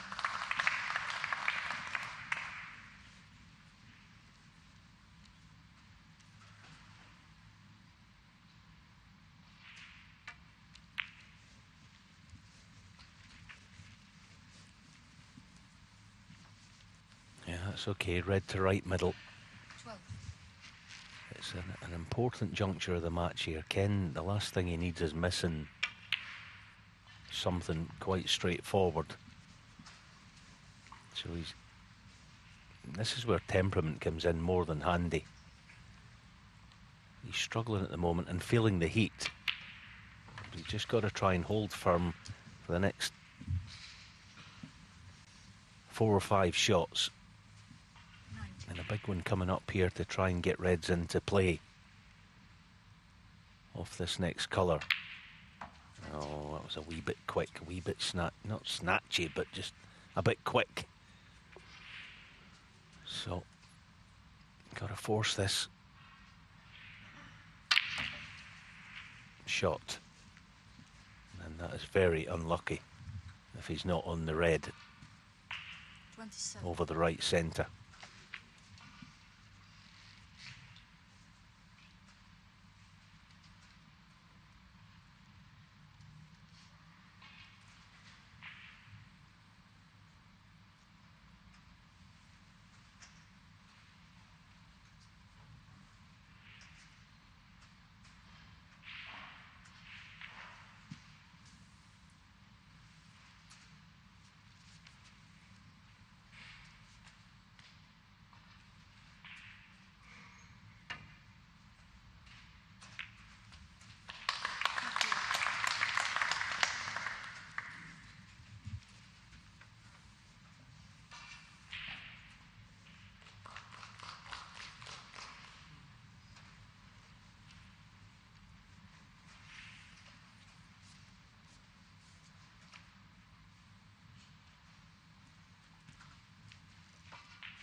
That's a fantastic shot.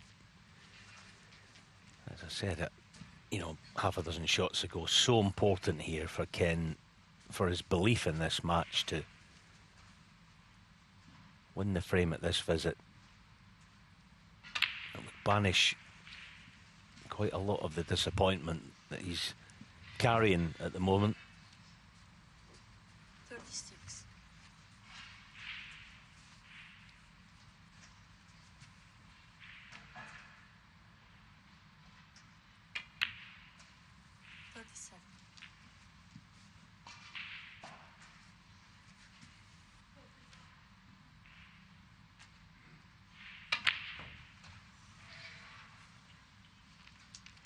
Well, so much good stuff in this break and then misses the black off the spot.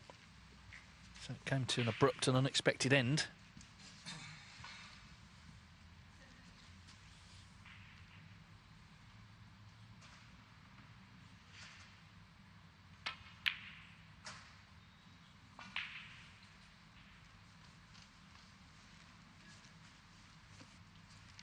Seems like he's been in front in every frame, Ken Doherty.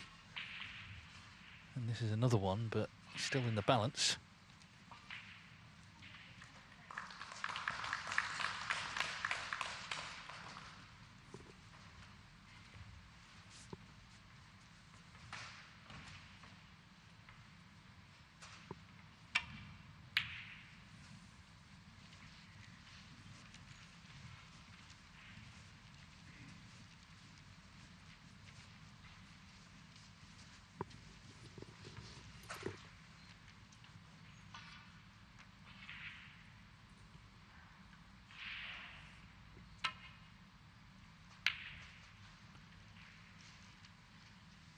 There's a definite chance.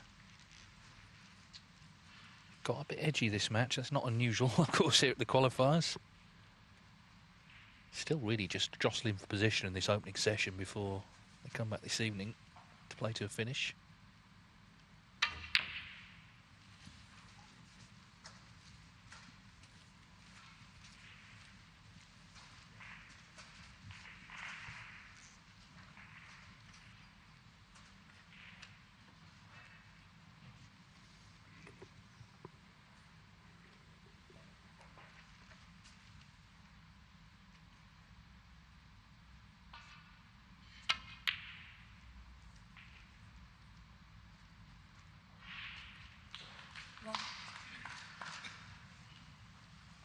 The hand of apology. Now does Marco press on?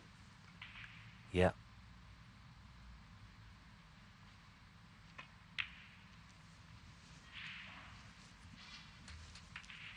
Nice shot. Now he'll come and have a look obviously at the three reds. I think the two together are certainly a plant to left middle, because we had a look at that earlier. He may have better options.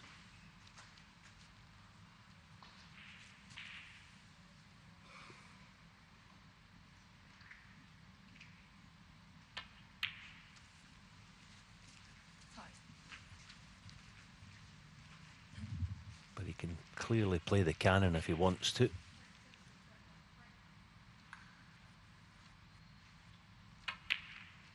Oh dear. No good, didn't get into the cue ball. He didn't look at the plant, it was definitely on. As I say, we had a glimpse at it earlier, it was almost nailed on. But that's end of break, barring a double.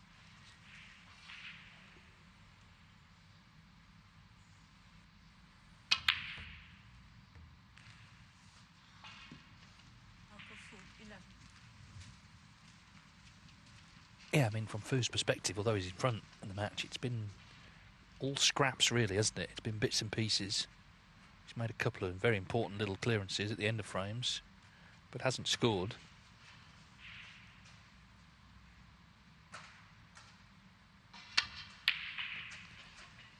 We were just looking, weren't we, in the almanac before we came on, the sort of page of ignominy with players who've won matches at the Crucible with sort of 30-odd, 40-odd breaks. It seems like a sort of different age, that, though.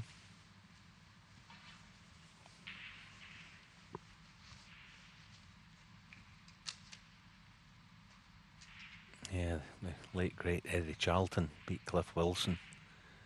Highest break 34. Very dark.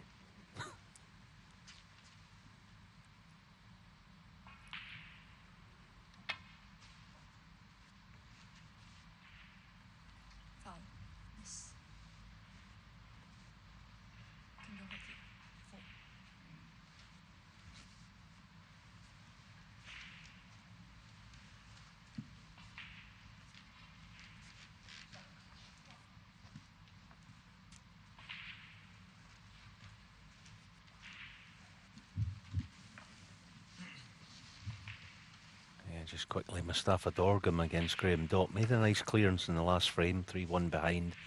He's now 3-2 behind it. I think it was a last red Clearance to pink. And he's in with a great chance at the start of frame 6.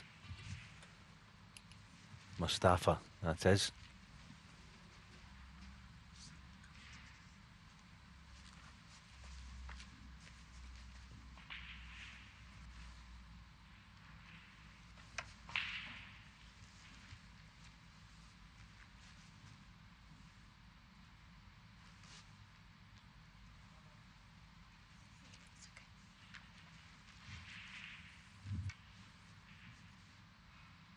Yeah, you can see it's not quite right, but anyway, take 2. Looking for cover here. Well, John Verga always says there's always a gap.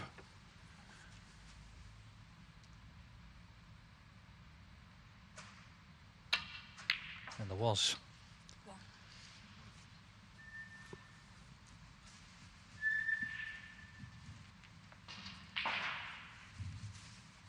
Yeah, thankfully for Ken now, this should be a straightforward put away. Doesn't need to do much more. Red, colour red, back on terms. Yeah, just steadying the ship really. He's lost a couple of frames that he certainly could have won, maybe should have won, but he knows, well, his experience, 34th World Championship. It's a long haul, things will go against you. It's about how you get over them, really. Fu's not playing outstandingly well either. He's made a couple of nice steals, but it's been a bit of an effort in the balls for him. Check of the scores tells him this red should be 3-3.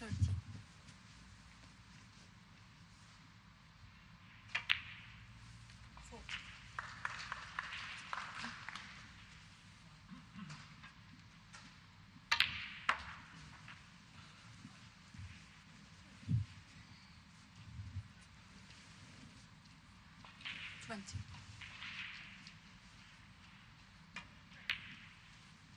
22.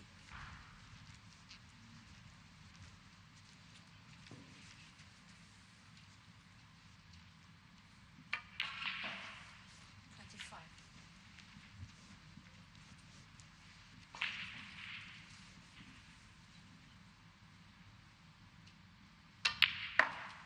29.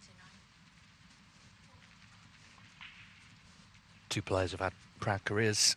Doherty's won 6 ranking titles, including this World Championship. Marco Fu 3. And they've contended on many other big occasions as well. Both towards the end of their careers, but still would love to play at the Crucible again. Everybody would, whether you've never played there or whether you've won the title as Ken has. It's where everybody wants to end their season. First things first, get through this match. It's a tough one. As the black sails in, 47. Ken Doherty be relieved there, having lost 3 on the spin to win frame 6 and level the match at 3-3.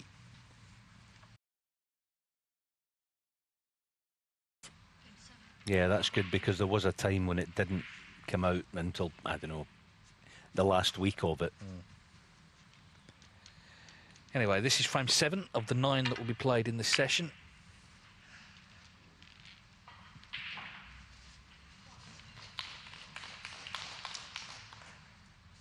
Yeah, and you can think, well, what real difference does it make? You're going to play sometime at hotels, isn't it? Book your hotel or Airbnb, whatever it is. Makes it a bit easier, because it's not that easy to get a hotel room in Sheffield, as we know, over the next few weeks.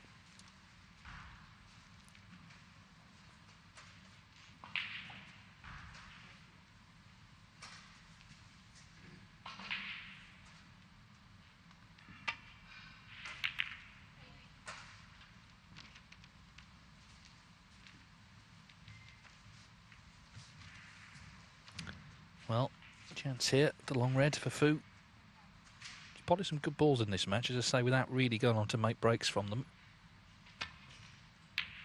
Ooh, didn't pot that one though. Just feels like it's sort of turned again, hasn't it? It was certainly going his way a short time ago. Now maybe going back towards Ken Doherty.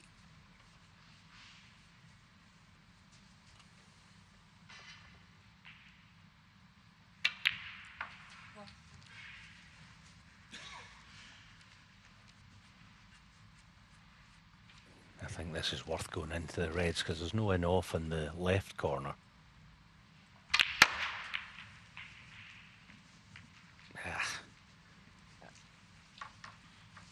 No good. And again, barring a double 6. or a plant, it's end of break.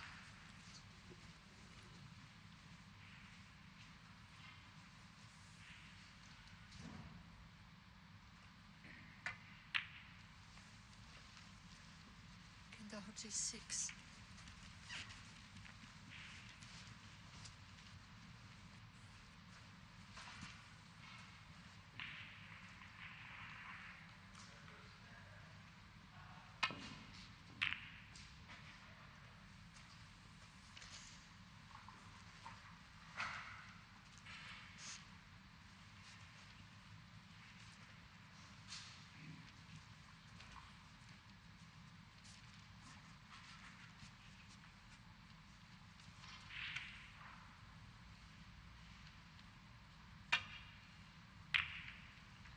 Foul. Now go for 4.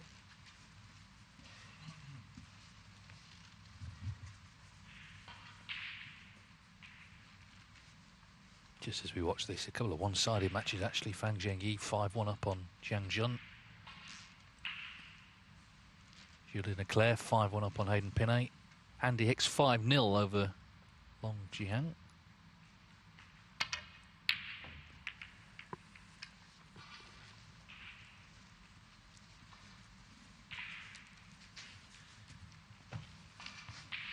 It's kind of turning into one of those contests, this, that they both, I think, sense that,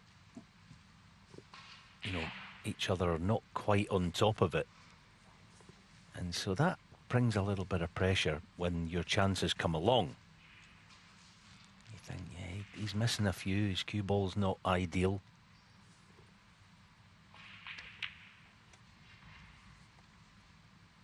There's another one. It's kind of, you know, it just starts catching, doesn't it?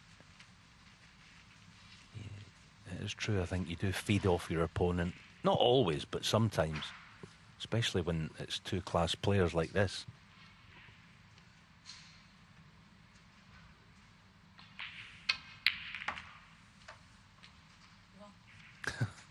Well, nice pot, but no man's land. Yeah, I think the thing is, I mean, they've been playing each other for 25 years, so there's been some big meetings in amongst that, so they're both aware of what the other can do, even if they're not necessarily doing it right now.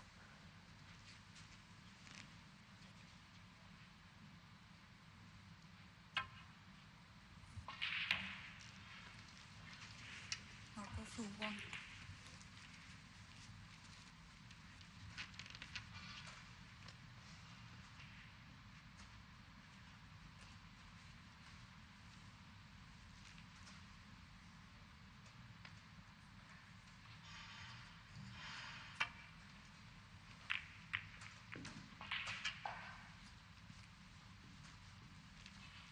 Well, that could have been a lot worse. He's finished good, actually, for Ken Doherty. He just caught the second red.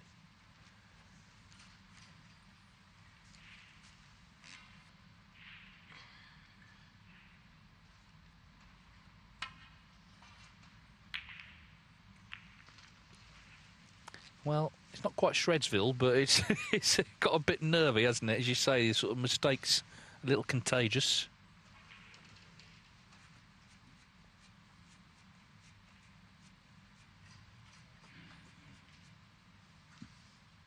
Yeah, they're on the outskirts, aren't they? Just about to break through the Ules barrier.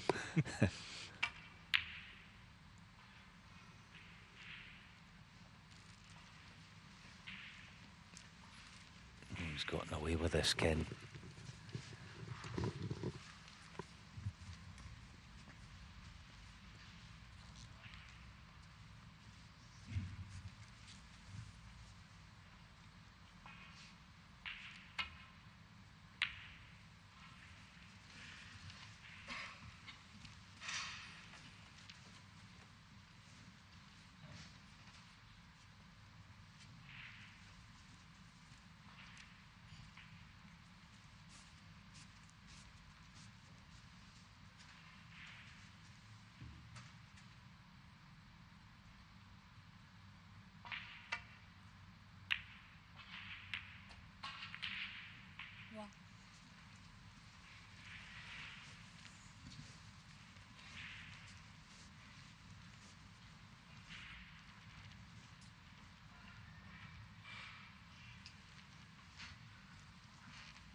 Well, this is a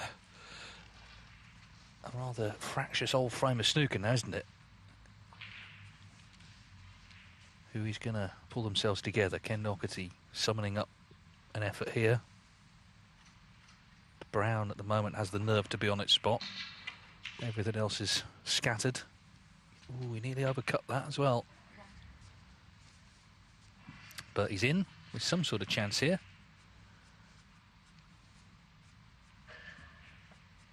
Yeah, the table at the moment is like an upturned saucer, isn't it? Balls have all sort of dispersed to the cushions. It's not easy. But if he can get the black on its spot, which, excuse me,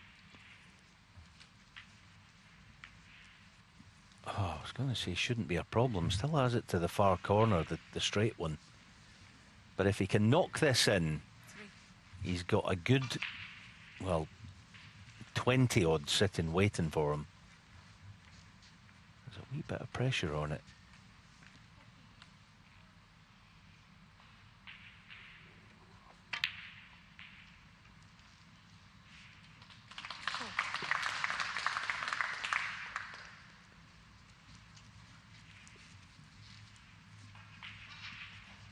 Good pot. Didn't quite hold up for blue, but bearing in mind the ball's missed in this frame.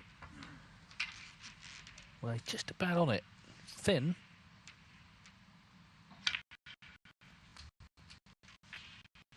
Chance to try and open a few more up. That's gone nicely. So, still a tough table, but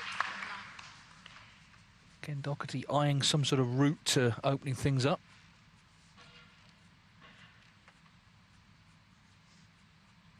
I know from talking to Ken, he just loves playing still. Obviously, you know, he's not quite the player he was, that's just a fact. But the thrill of competition, you can't beat.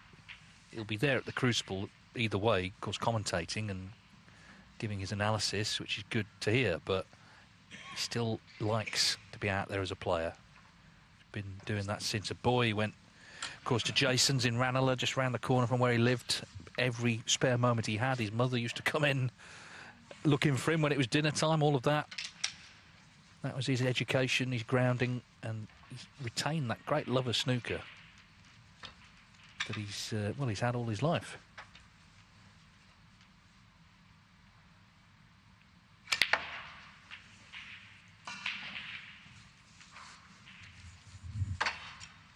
Yeah, something else he's had, excuse me, all his life actually is his cue.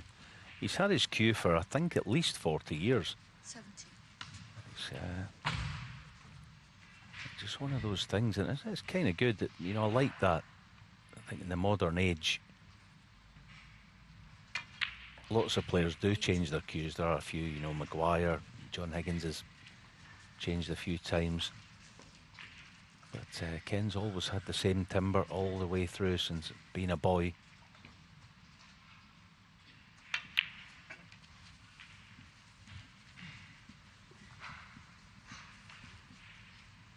Yeah, he got the bug watching Alex Higgins play 22. with his father as a boy, and of course 30 years ago he was the last man to play Alex Higgins at the Crucible, 1994, the last time Higgins qualified. Ken was the winner, although the headlines were about a row that Alex had with John Williams, the referee. 24.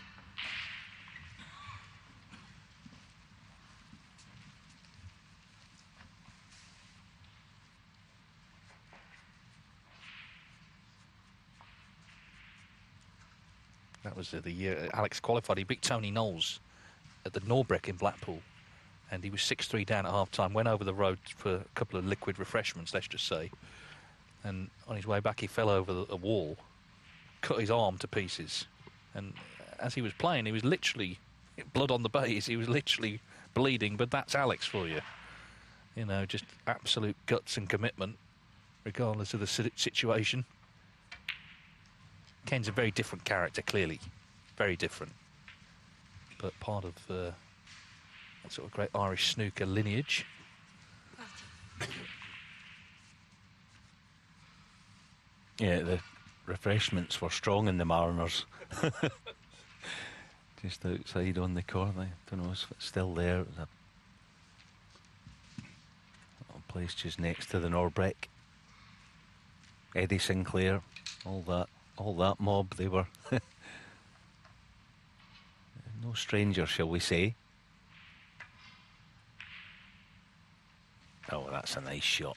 That is very good. Now he has a chance. It would be some for him to win, wouldn't it? In one visit. Not beyond the realms now. The great Eddie Sinclair played in the same club as I did for a number of years. He actually, you know, we talk about comebacks and the famous Nigel Bond, Cliff Thorburn 9-2 behind. Eddie actually, the other way, he led 8-0 one year, first to 10 back at Preston. That one goes wrong for Ken. Yeah, Eddie led 8-0. He lost 10-8 to Nick Dyson.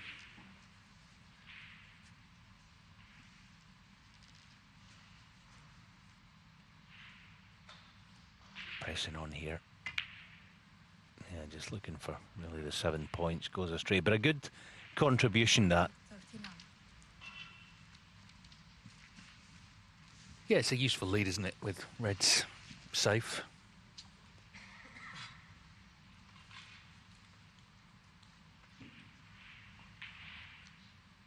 The whole culture of snooker's changed, of course. You know, the people are vegan and in the gym and all that stuff, and it's, you know, it's just representing how professional the game's become. Meanwhile, a terrific red from Marco Fu. Don't think he would have spent much time in that Mariners back in the day, Marco. I remember when he won the Scottish Open in Glasgow, he beat John Higgins, and John very kindly invited him to his house for a party. It was just before Christmas, and Marco thought it wise maybe not to not to go, get involved in all of that. 6. Still a lot of work to do in this frame, though. The ball's all a bit awkward, the last 4 reds.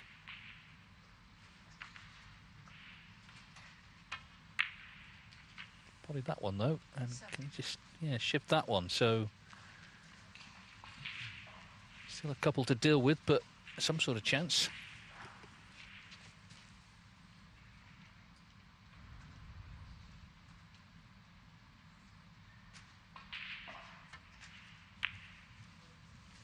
Yes, all of a sudden, no problem shifting the red nearest the black this time round. I'm sure he will do. Plenty of colours at his disposal. 30. And that'll do nicely. It's one of those in practice he'd be playing the black. He might have a look at it, but it's a bit risky. Yeah, just to aid the potential last red, position-wise. Oh, Marco. That is a bad miss, isn't it, with the scoreboard? 28 in front, Ken. Red, pink, you would imagine, from here.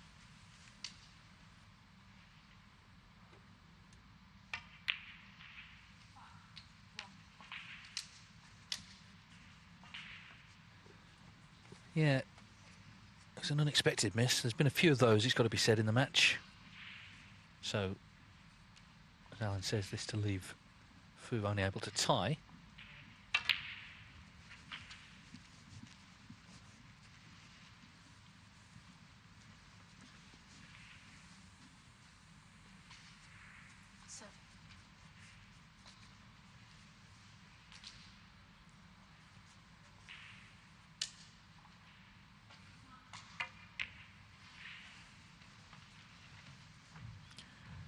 Looking to get in behind black. It's a great effort. Oh, it's a great effort, that. Crafty Ken strikes again.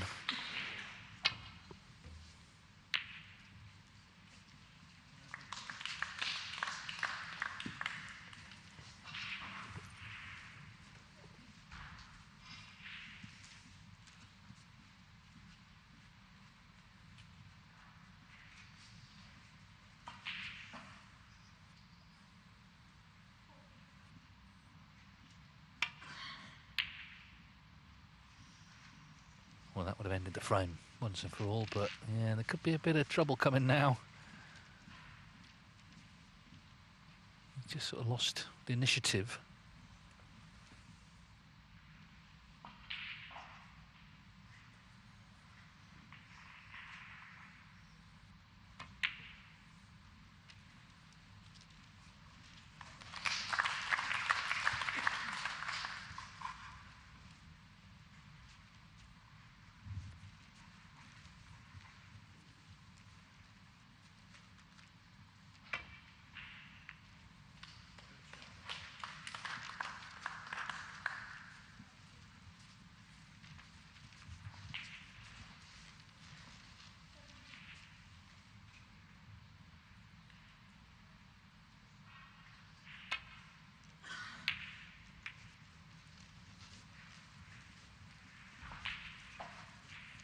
Well, again, it's about knocking the red in here, and it should be his frame.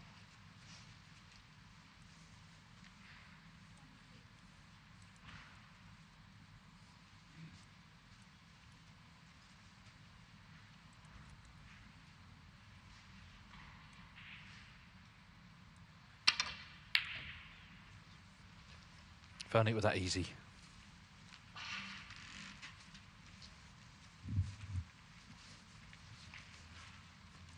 Mostafa Dorgan, meantime, from 3-1 down, 3-3 with Graham Dott.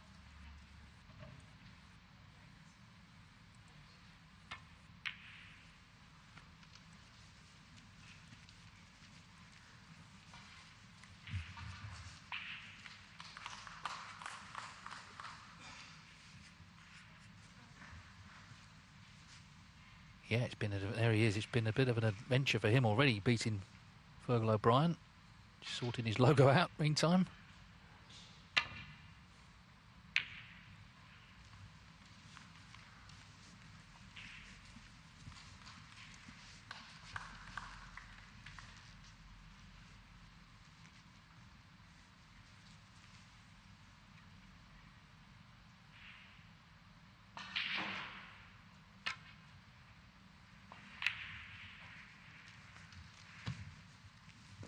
Yeah, that's a terrific shot. There's no swerve on, not down the left side of the blue. Quite a straightforward hit, you would think. And a bit of breathing space, obviously, Ken. 35 to the good. Big target, wants to get it 2 cushions and send the red up table.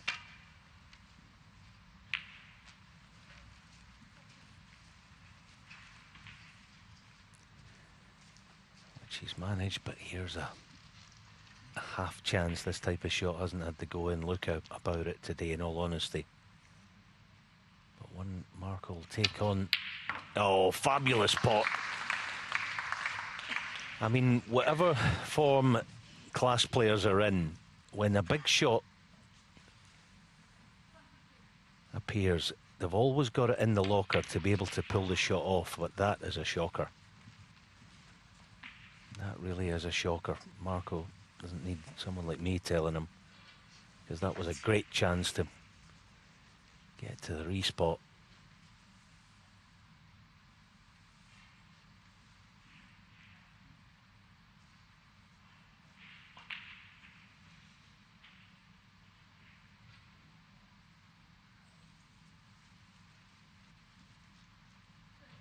Just that shot that Marco's played, if you think about it, I always like to play that black that he's potting, play for the blue to left middle, if you get my meaning. If you do that, then it's almost impossible to land where he landed. It's strange the way players think, but you know, it's one of those, if you play for blue to left middle, you'll kind of get on it. Would have been on the yellow. Now then, Ken, cushion first.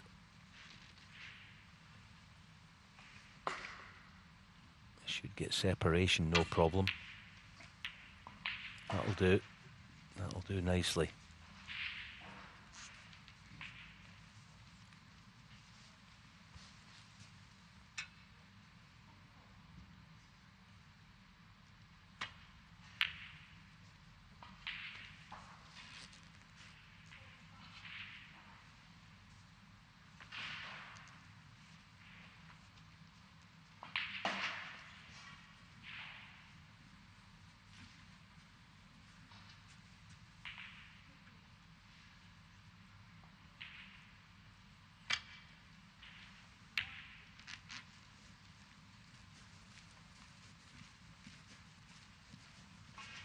moment, Fu obviously can only tie the frame, force a respot. Ken Doherty has lost a couple of close ones already.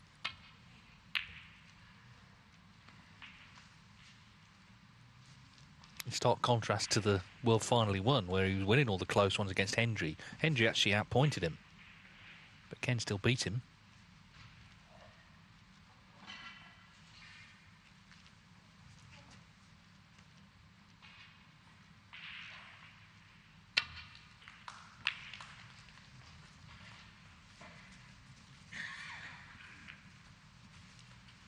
Well, it was a nice kiss on the black.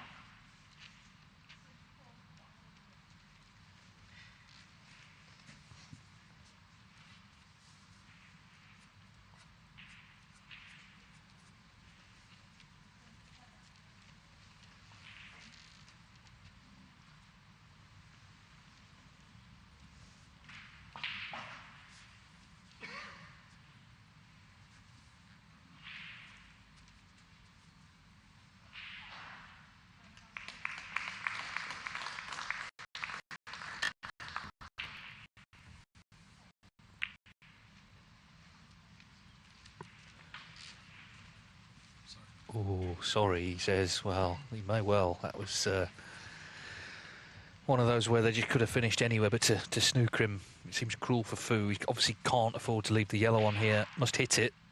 That's the other thing. All win off, is it? Wow, that's unlucky. What happened there is unlucky. And I think he's conceded the frame because he stuck the yellow. Oh. Snooker can be a cruel game, but he played there last year, didn't he, when against Mark Allen when the protest happened, but thankfully, thanks to Olivia Martil, the referee, they were able to continue that match.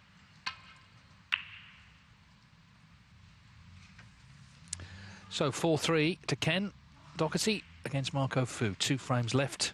This is a big one, isn't it? Because if Ken could win it, the chance for 6-3 is there. If Fu wins it, then either way, obviously, it's going to be not much in it coming back tonight.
was a quality shot. He's going to need one more now to 60. just make this a proper chance.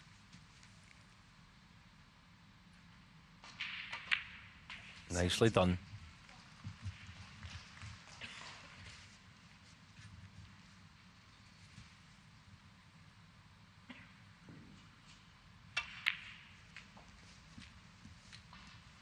Yeah, I think in these sessions as well, timing can be quite a lot, can it, when you pick almost the correct time to sort of strike and pull away from your opponent. 25. This session, Ken should have been well in front, then it was kind of getting away from him a tad. But he steadied the ship. And now he's kind of smoother seas and a chance to put some daylight between himself and Marco again.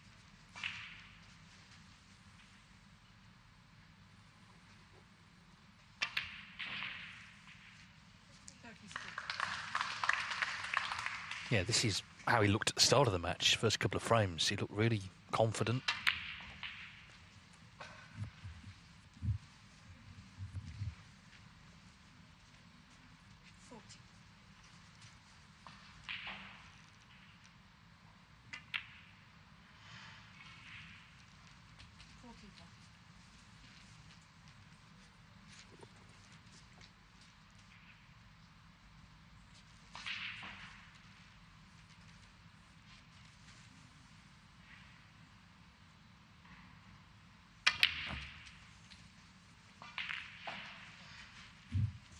It's a good effort, but the white is stuck to the reds.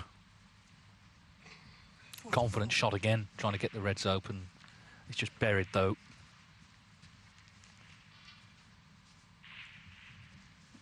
On another day, he just gets on the red, doesn't he? But not today.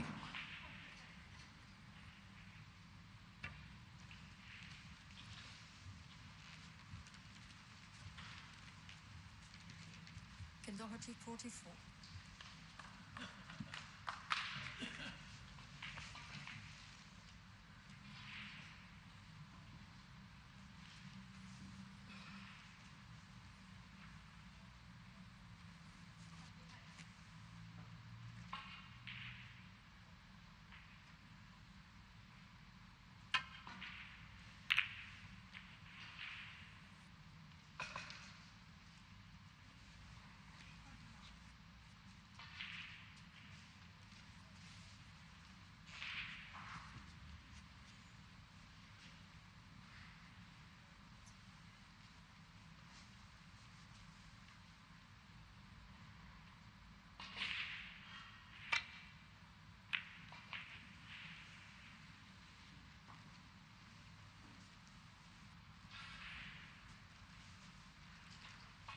Key for Doherty here is not to leave any easy starters.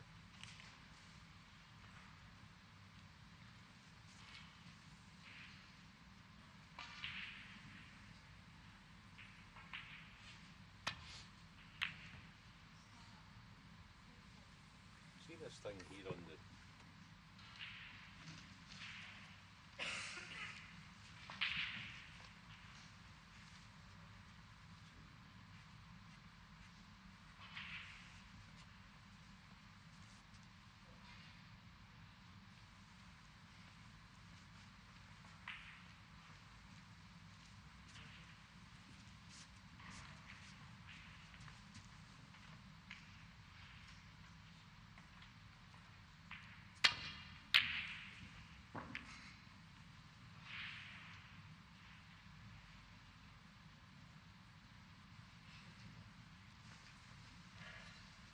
Well, this is a chance. It's quite a good chance, actually. 48 in it, but there's lots to go at here. The big colours all available.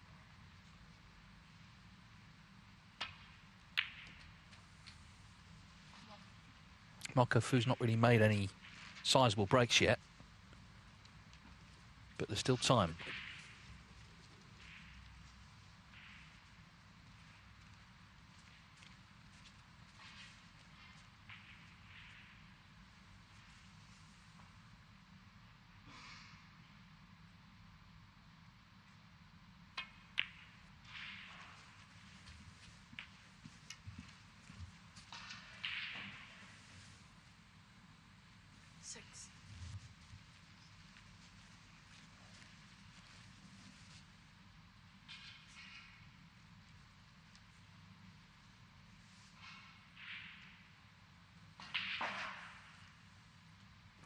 just short again. He's standing there trying to, as best he can, to convince himself he's on this.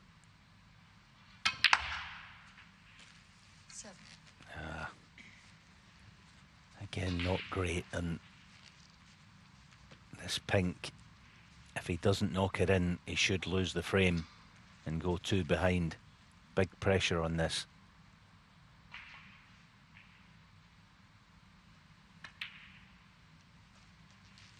Shot. Yeah, coolly done. That was a must get. As far as this frame goes anyway.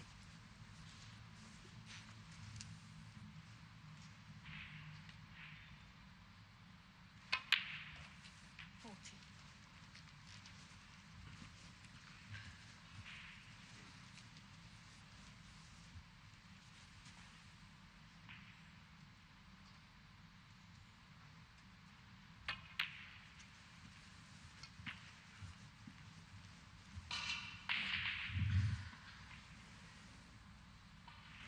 Twenty.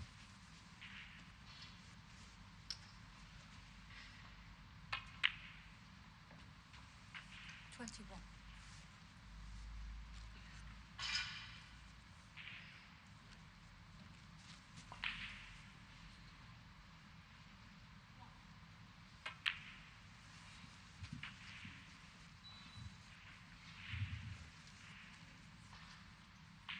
28.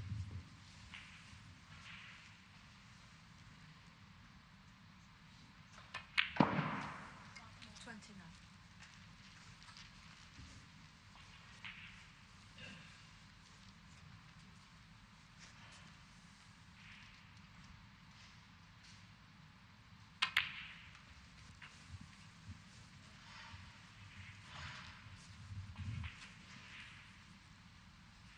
36.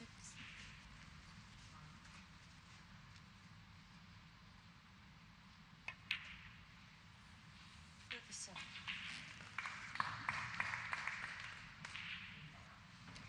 Shaping up to be another tight frame, this.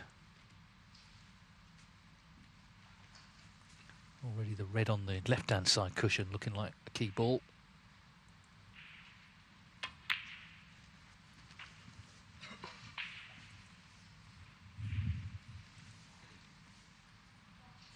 Forty-four.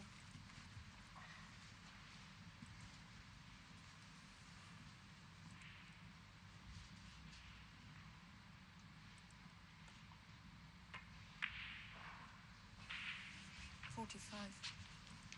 In fact, he's looking like the key ball.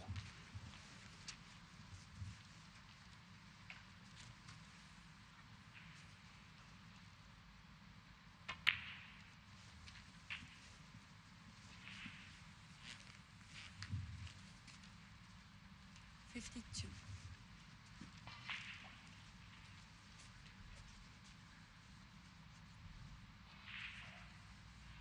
Yes, it's in one of those quite unusual positions where it's difficult to get on a colour to promote the red. 53. It's one of those he's just going to have to play in behind it, but he's perfect to do that. Oh, he's played this lovely because a bounce off the cushion. He's got nothing to do with the cue ball now. 12 in front. All about the pot here because he's guaranteed the low black. 2 big shots, huge shots on the way because Ken, again in this frame, made most of the running early on.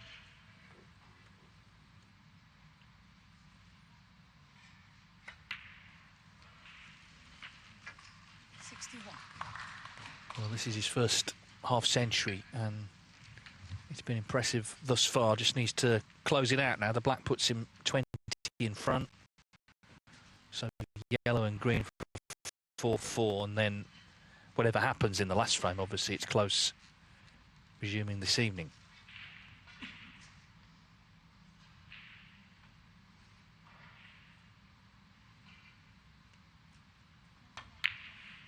Oh, but he's missed the black. While all the hard work seemed to have been done, 61. certainly the last red was dealt with, and you can see the frustration as he walks back to his seat. So big moment this. Ken Doherty with his chance for a 5-3 lead.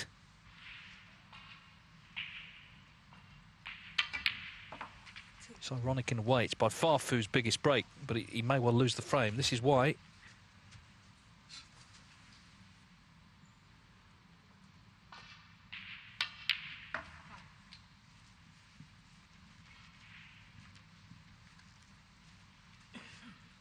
Yeah, massive. Can't see Ken making any mistake now. Just pink needed.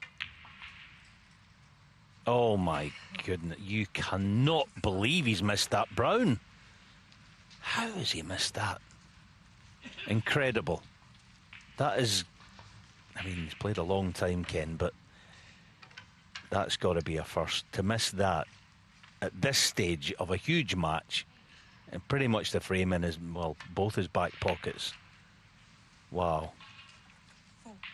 Yeah, it was a bad miss, but worse because Fu had missed the black.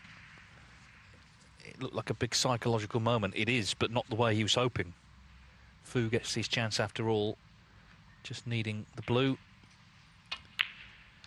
Huge drama then here at the English Institute of Sport in Sheffield. A frame that Fu looked like he'd thrown away, but he's going to win after all, and it means one more frame, but it's going to be level at 4-4.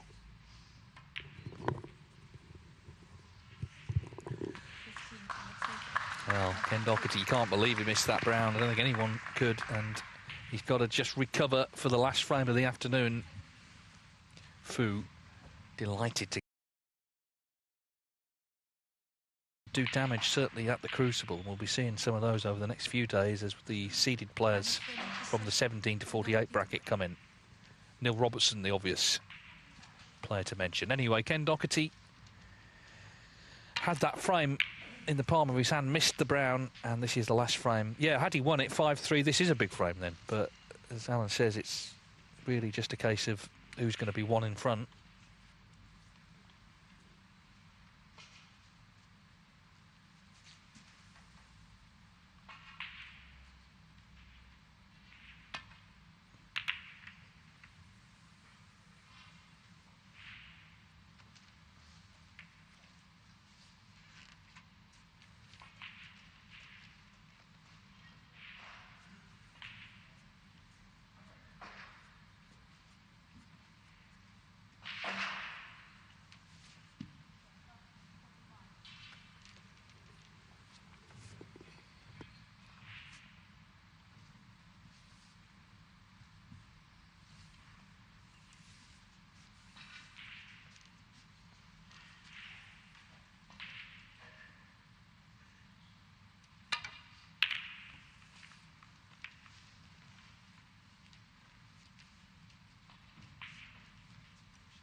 Quite a tricky safety shot this. He has to get this thin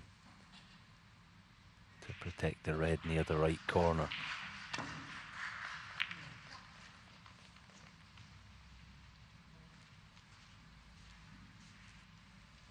Very well done.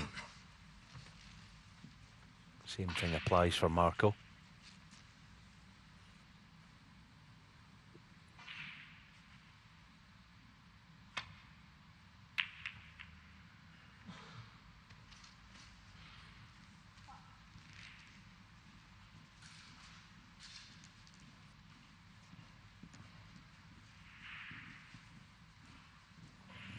Yeah, different ball game now with that black being released into the open. Ken, I think, considering their cushion first, but much too risky.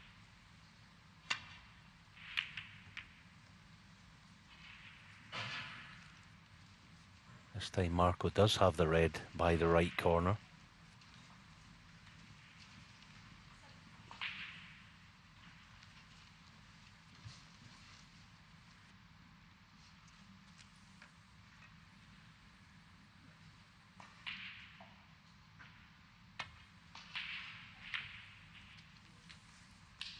One.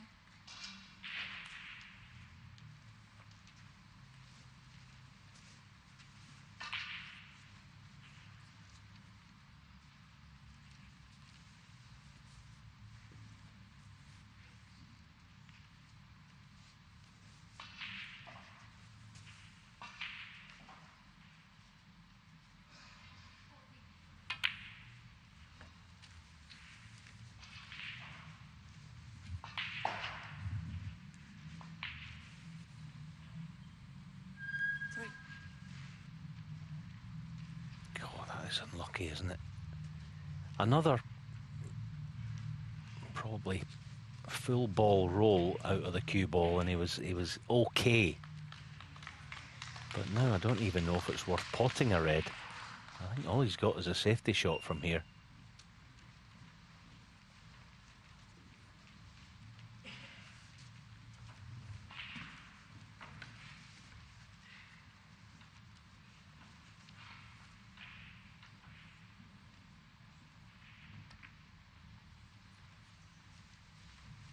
I'll go full.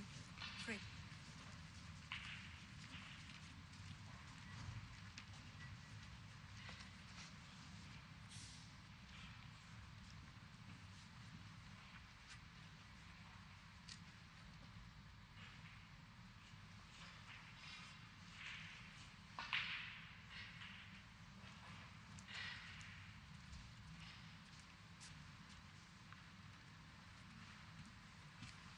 I'm sure Ken will come up with something, but this is a horrible position he's in.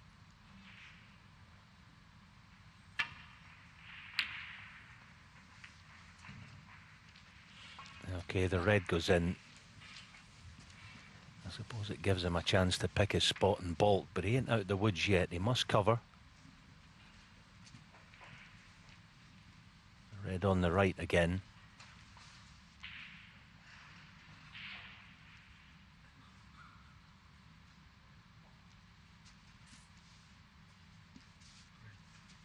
Green.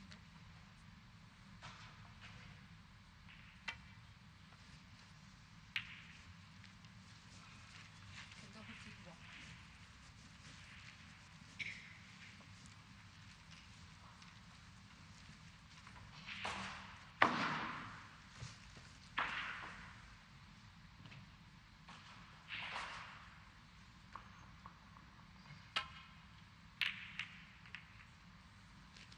4-4 now, Graham Dott and Mustafa Dorgham. It'd be some story, I think, if Dorgham could beat both Fergal O'Brien and Graham Dott, two vastly experienced campaigners.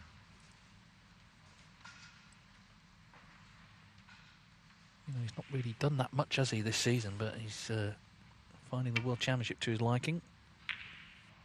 7-2, Julian Leclerc over Hayden Pinney. That's end of session. First one to finish. Leclerc looking good on the resumption tonight.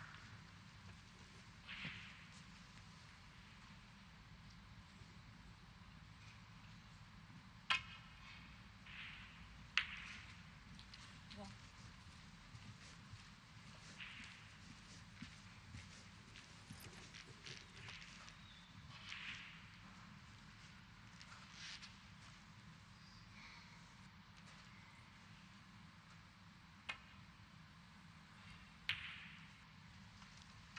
full one.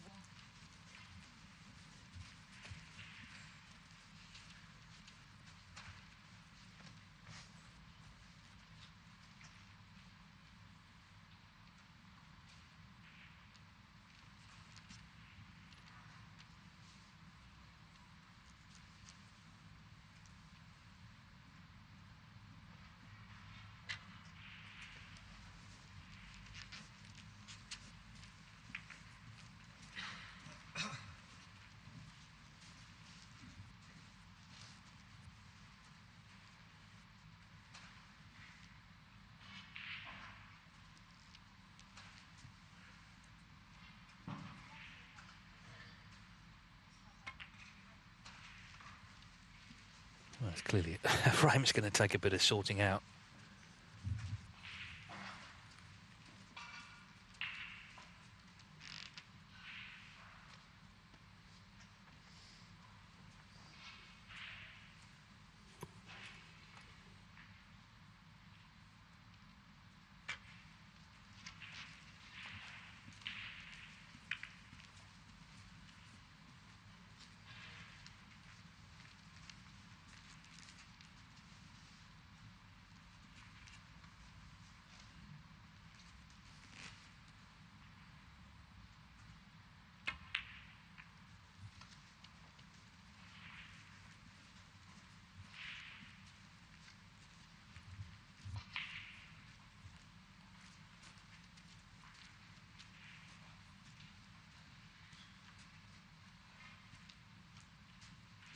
Ken does go back a long way. The first year he played in the championship, to qualify, he beat the likes of Rex Williams and Cliff Wilson, two real veterans. But meantime, he played the big shot.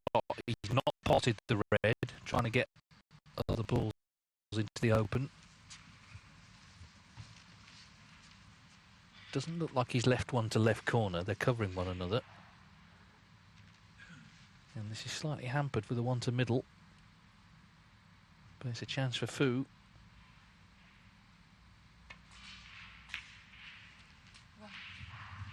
Yeah, of course, what tell me that?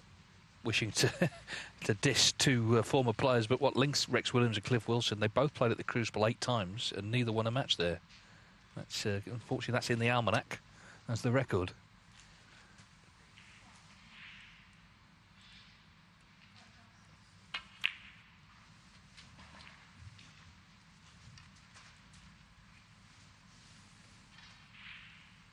Six.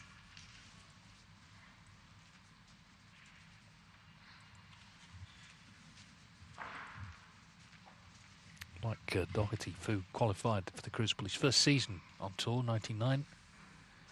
And he beat, well, three interesting players to qualify. Jason Ferguson, who's now the WPBSA chairman. Robert Milkins, of course, who's seeded this year.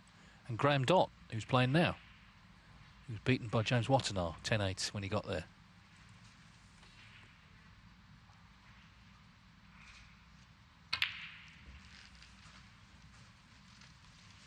Oh, just when he'd worked the opening, the way that he was going along, you thought, yeah, it was a good chance to win the frame. Not so much now with the pink going awkward, but he's missed quite a big trick there, Marco. He's playing all right up to a point, as Marco Fu. But missing the odd one. As said at the start of this frame, it doesn't feel like a big one, but it goes without saying that it's worth the same as every other, so you badly want to win it.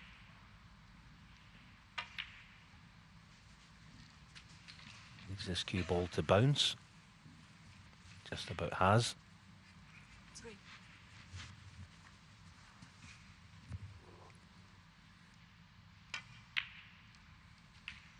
4.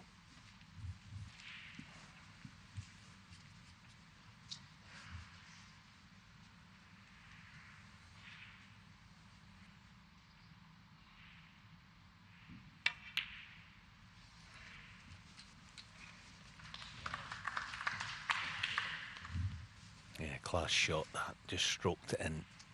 9. Awkward bridging there as well. Now, can he hold for pink? And if he can, dare he play it? No, I think wisely. 10. Stayed in the middle of the table.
Okay, Doherty, 15. Well, just the way the balls have gone, if you're going to take some winning this frame now.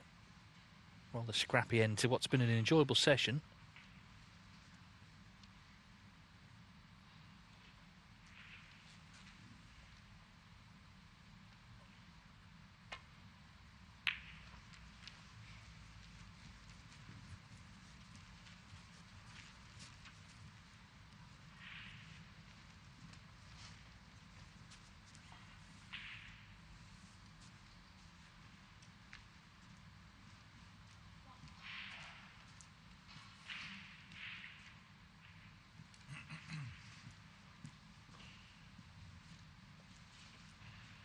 Just had a look at the plan. He'll probably play it because he's got no problem with a cue ball.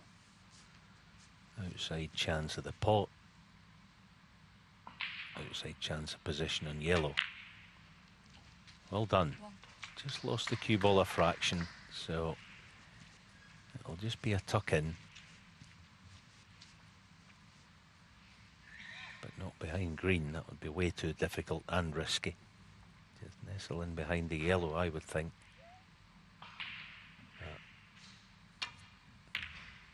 Going for something more guaranteed that way, Doherty, 1. although not damaging.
Well, it goes without saying it's a tough table, this.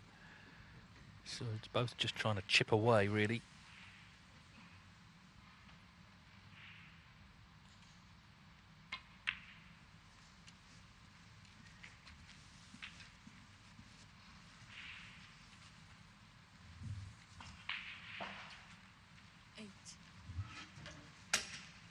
Marco Fu was actually educated in Canada. He knew some of the old Canadian players.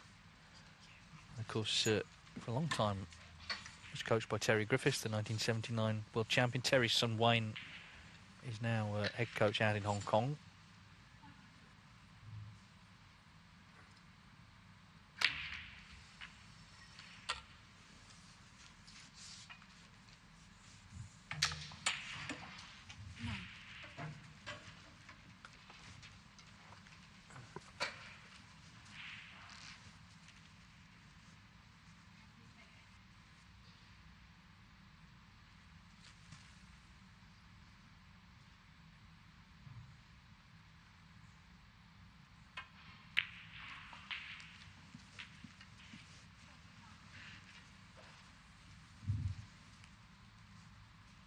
Sixty.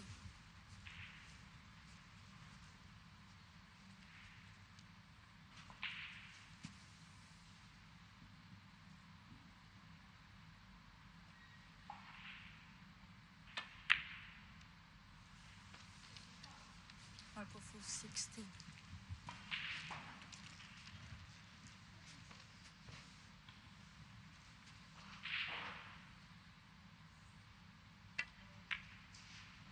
I mean, every frame is important, this one included, but it's going to be 5-4 either way, so it's not as drastic a sort of must-win frame for either player as it could have been.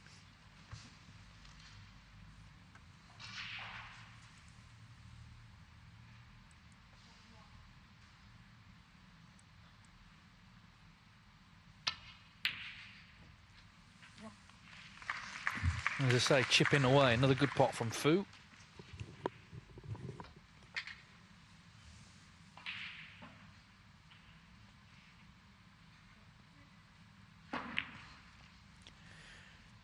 There was a time just before the emergence of Ding Junhui and just after James Watanabe had sort of stopped being a real top player, where Marco Fu was certainly favourite to be the first Asian world champion. Just been out of the limelight for a while for various reasons, including, of course, his eyesight issues.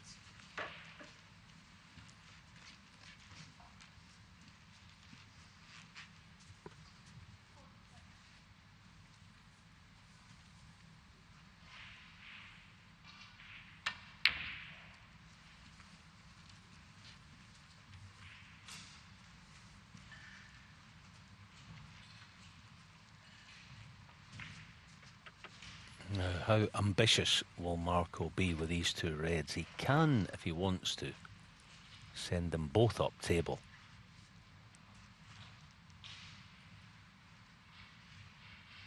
Because it's quite a nice 18-point lead at the moment where green and brown are.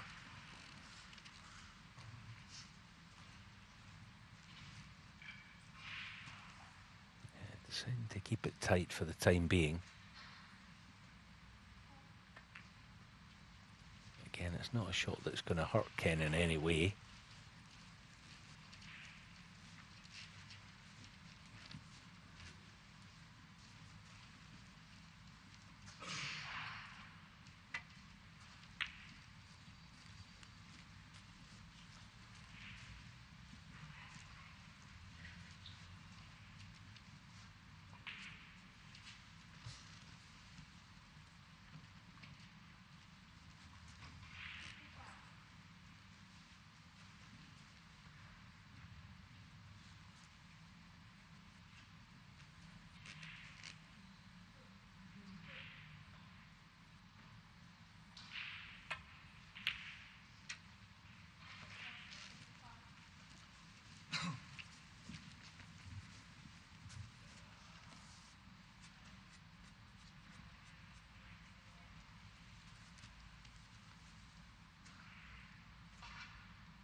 caught that one really well. He missed a couple of thin clips today, but played that superbly.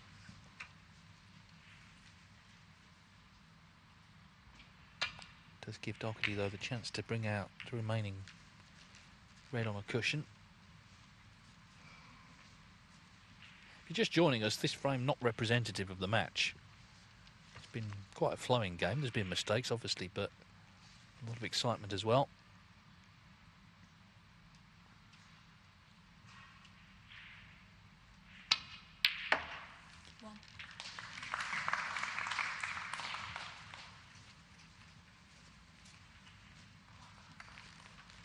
A lot of just sort of taking 8 points off the table about this. Fu in front in the frame, just looking to stay there.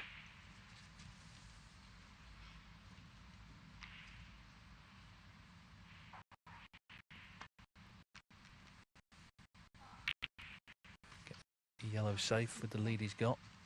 Is the ploy.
Yeah, it's difficult, isn't it? Either player not taking any huge risk.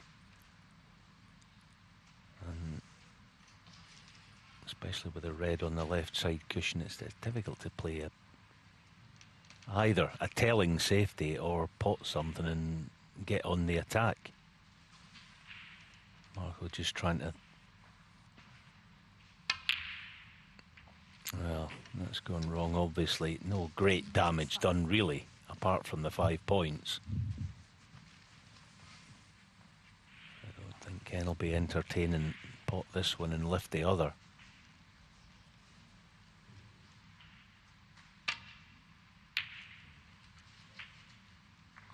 Yeah, good pot though. And a nice angle on the green. He certainly has a line to the red to potentially promote it. But it's one of them. Ken sees that he's that clever. He might just play shy of it, push the red near the corner and in behind the pink, which is what he's doing. Yeah, it's the smart shot, really. He's pretty much guaranteeing himself putting Marco in some trouble.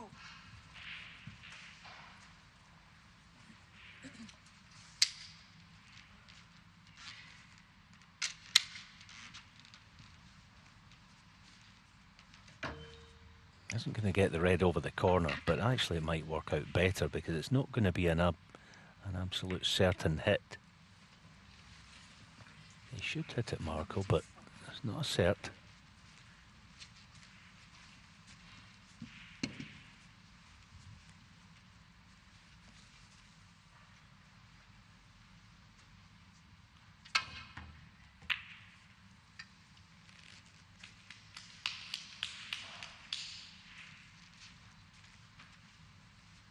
Well, it's a good hit, but he has left a chance at the red. Obviously, he put the yellow safe earlier,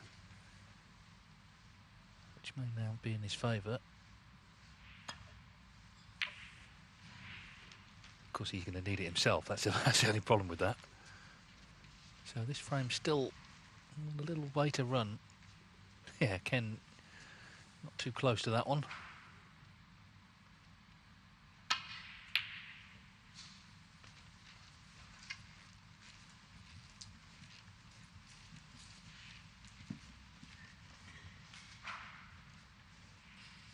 And the X7-1 over Long Jiang, so in a very commanding position there.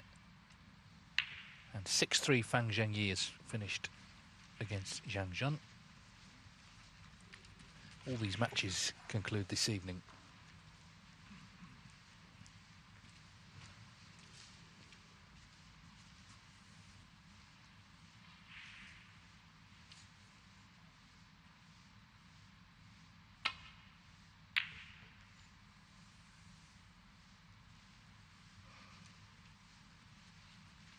Yeah, longest frame of the match has just gone past the half-hour mark.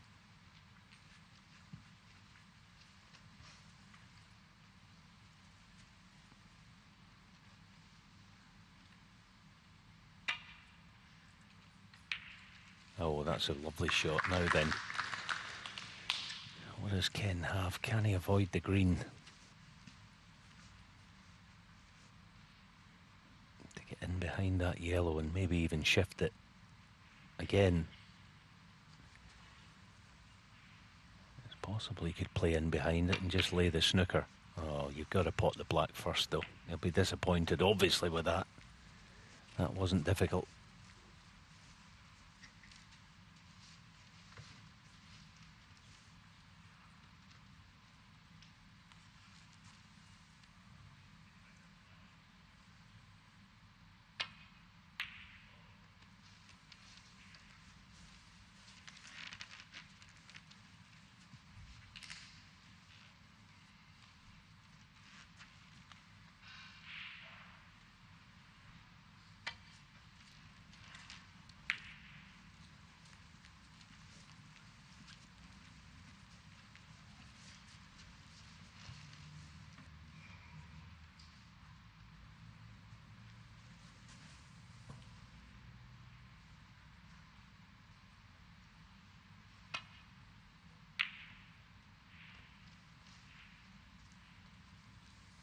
Where's this white?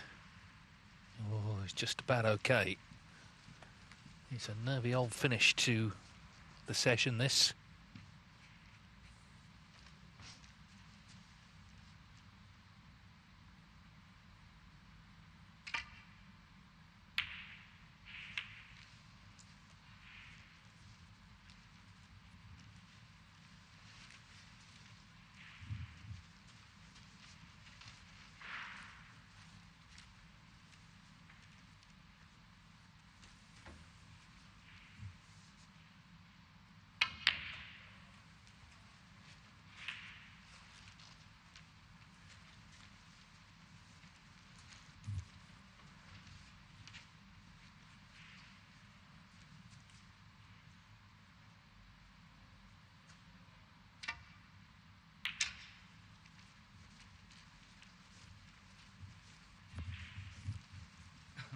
Well, you can probably ascertain by the way the colours are that it's not been the most attractive frame of snooker.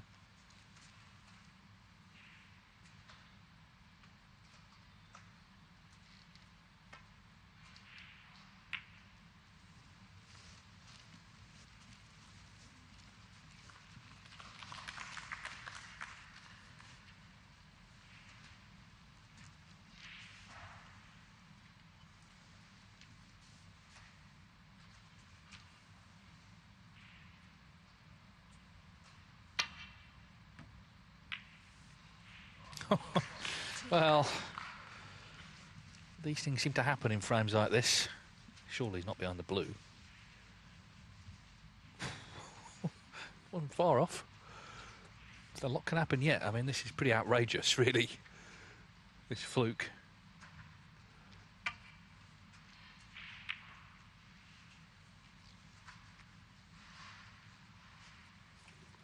And Doherty 2.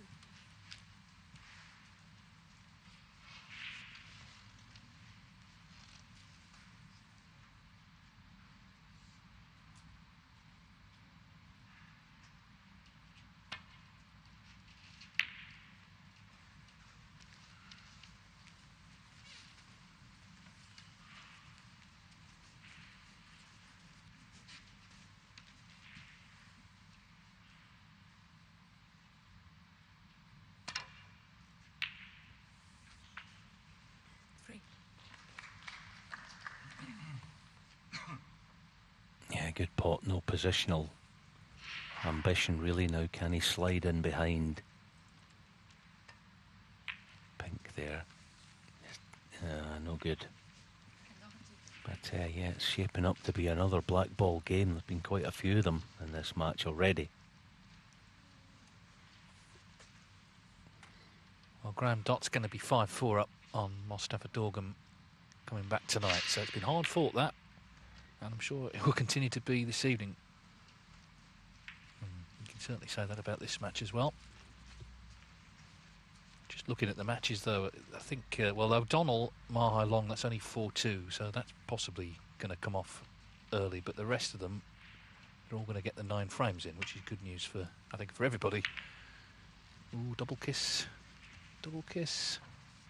Kenneth, what have you done?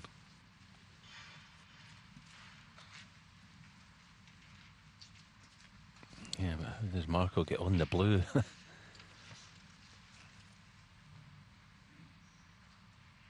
Might be in and out of bulk, actually. Yeah.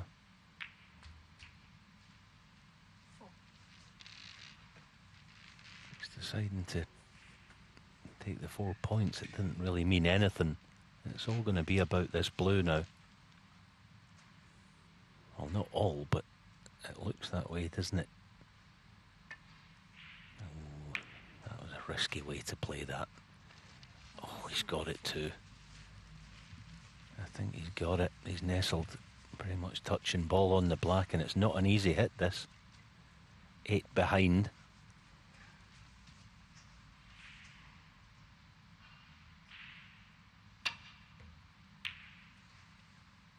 Oh, that'll do very nicely, thank you. Good shot.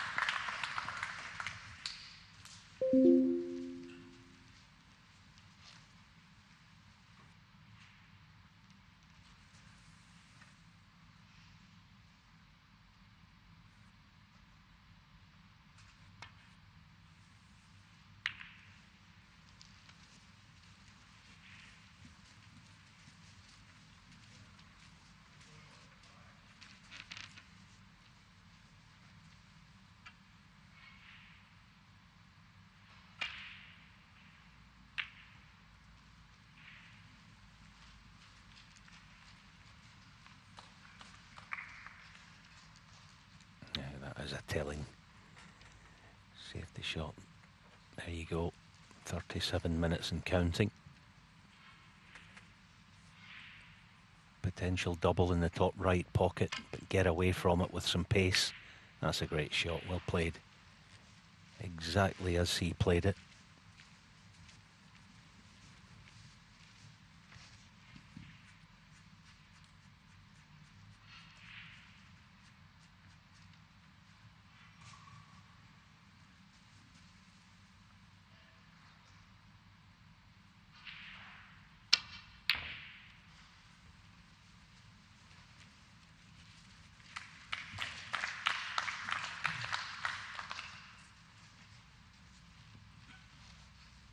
Looks like it's going to be the same shot again. To the top left.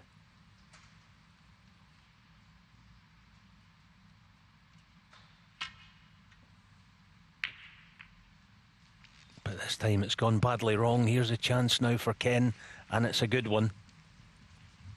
Just got to get the cue ball anywhere in the middle of the table, and he's going to be 5-4 to the good.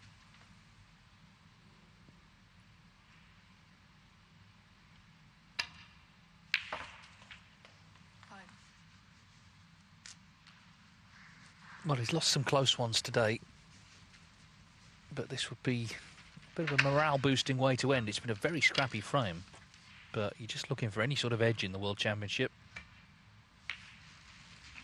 And maybe this just puts right a couple of the frames he's lost today.